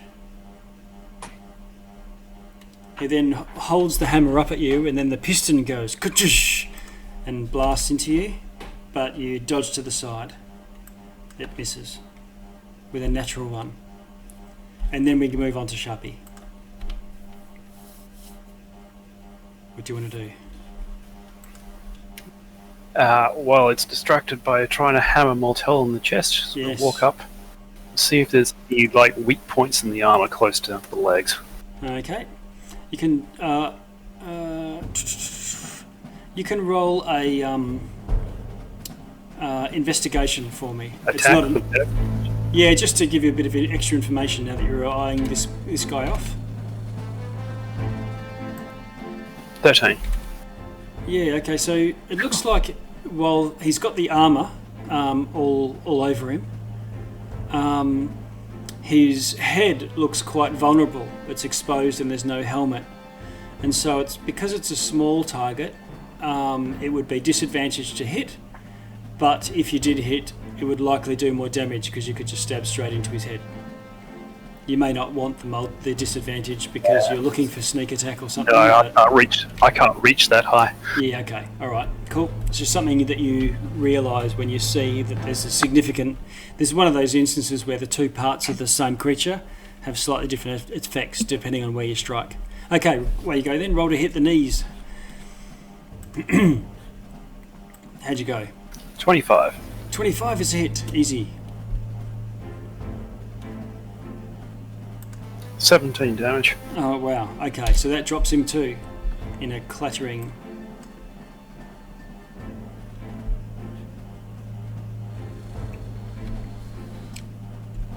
And there's nothing else within melee range. You're faced with now just this room and the portcullis beyond.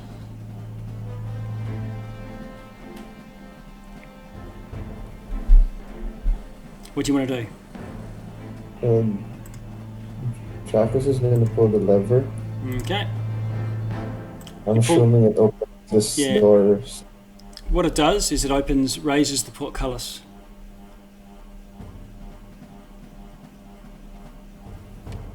Set on the treasure.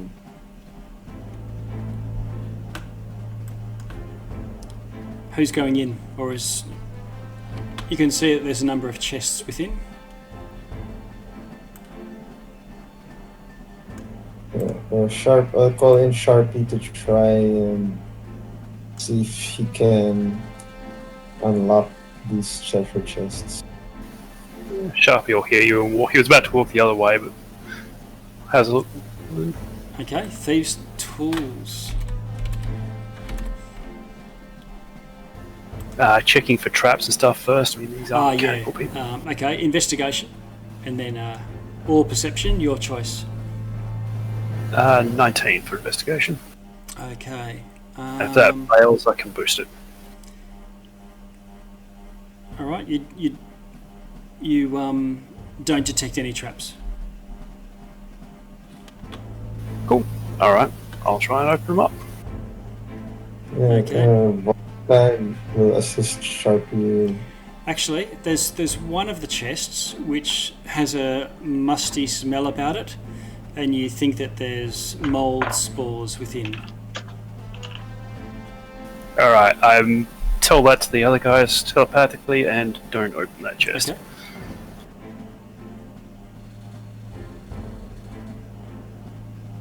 So, chest number 1. Mm-hmm. Thieves' tools to open it. What did you roll? 26. Okay, you unlock it, and it's got a dozen stoppered gourds. It smells like liquor within. I let everyone else investigate what's in it and go to the next chest. Okay, all right. You read out to me what your thieves' tools roll is for chest number 2.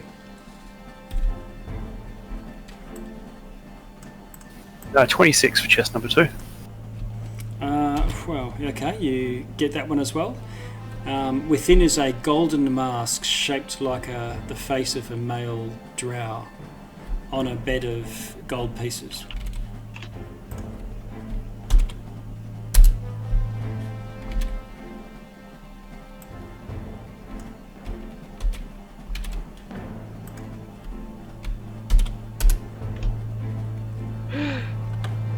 Nice.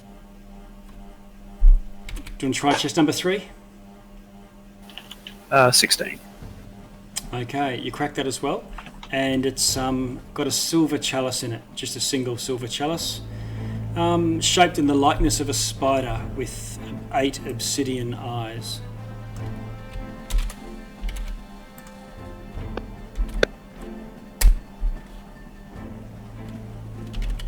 Chest 4? 9, which I'm assuming fails. I will attempt to boost it. Okay. 11. Okay, you don't get just chest number 4 open, unfortunately.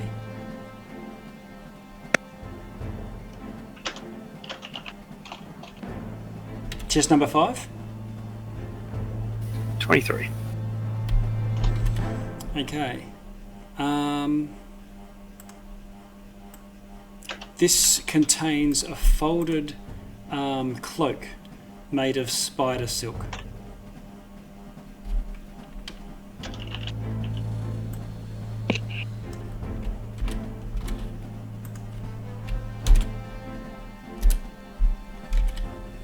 And that's all. Alright, and for the 6th one, can I try and open it, but in such a way that I, wrap some cloth around my mouth and wet it down and be ready to dodge as soon as it opens? Is this the spores? Old one, yeah. Oh, that's number 8. Number 6 doesn't have that smell to it. Oh, there's 8 chests. There Okay, are, sorry, my bad. Yeah. Alright, so we're up to number 5. Alright, so number 6. Number 6. Roll your business. Oh yeah, 16 is enough. 16? Yep. It's got an amber headdress set with 3 large purple pearls. As an item of jewellery, it's probably saleable for 2,500. Mm-hmm.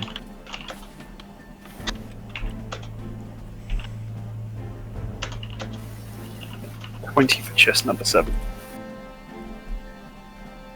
Okay, this has a small statue, about 2 foot long. It's pretty heavy though, 50 pounds.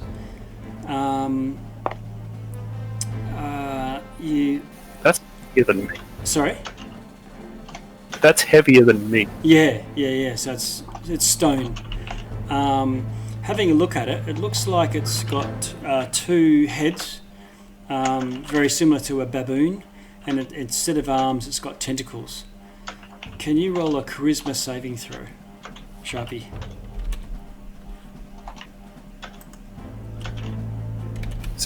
Okay. You feel a almost an assault on your mind, like the coming of madness, and you manage to push that away and block off the doors that were almost unlocked and should not be seen, and stop looking at the statue. Yeah, this is getting to be pretty much Tuesday for Sharpie. Closes the chest and says, "Don't open that one." Okay.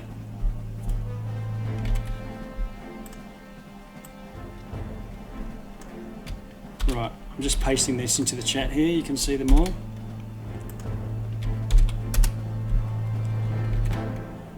Last one. Oh, that's the one that you're not opening. Is that right? We'll try and open it, but basically take precautions. Yeah. No. Okay. Something covering the face, wetted down, and ready to dodge as soon as it opens up. Yeah. Okay. All right. And tell everyone else to get away from it as well. 23. Okay, you open it, and indeed a bunch of yellow spores float around as if it's very dusty, but it is, disgusting, and they float out in a cloud around you. You've covered over your face, and you get advantage, but you still need to do a Constitution saving throw. 14. Is that with advantage? Oof. Yep. Okay. I just had to roll twice. Oh, right. Okay. So you managed to get some of it in your eyes or something. So it's not necessarily inhaled, and they start watering and stinging, and you take 11 damage. Okay. Uncanny dodge, that's 5. Okay. Now you've got the poisoned condition. Your eyes keep weeping. I assume you move out of the cloud. Yep, I just say, you guys go nuts. I need to sit for a second. Okay. All right. And you can do an. So call in Nina to help him collect the treasure. Thing is, I don't understand. I thought the boss was in this room. No, they're just looting. Ah, The boss was supposed to come if we looted he his hasn't treasure. come yet. No, he hasn't. That seems terrible. I don't know why we're complaining. I'm not complaining, but I'm just like, as out of character, I'm just confused. That's all. But Yeah. in character, Nina's really happy. Okay. She's like, yes, Let's get this gold, Nina. yes. You've come in here very Yeah, very think, quickly. It's only been a couple of minutes. There's not been sort of deep investigations or anything. And you finish those things Should we, in a round. if the boss is going to come, should we try and ambush the boss?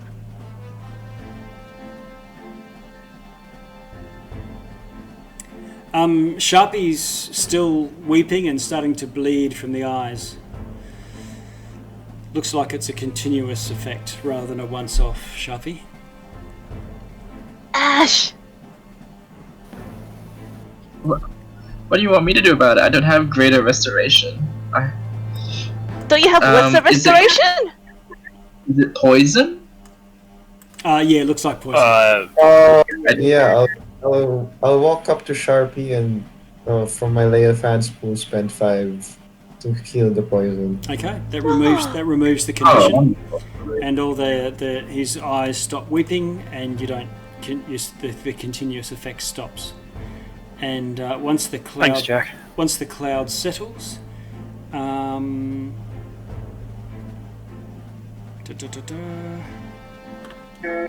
You saved me a second level slot.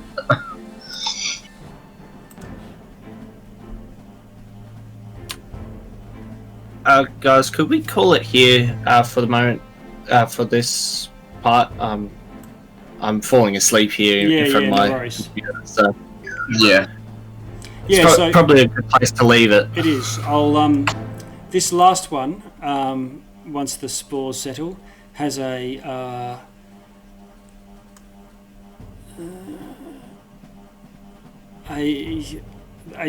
skull, and one of the eyes has a moonstone in it. So probably worth a little bit of cash. Okay. Could I have gotten like a sample of the poison inside the? Yeah, you can scrape up a little bit of the mold. Yeah, put it in a container. Yeah, okay. Just keep it. All What right. do I put on the sheet? Yellow mold sample. Okay. And so now, where we're finishing for tonight, is you are basically the deepest you can get within the Duergar Fortress, because you're in the treasure room, with you and, you know, however many 100 dwarves or so between you and the exit. But you're awaiting some sort of alarm to be raised and hopefully, you know, drawing the ruler in into battle.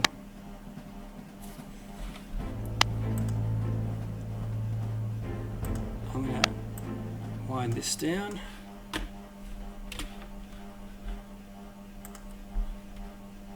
And we'll pick up next week. But you are much richer, I guess, for the session.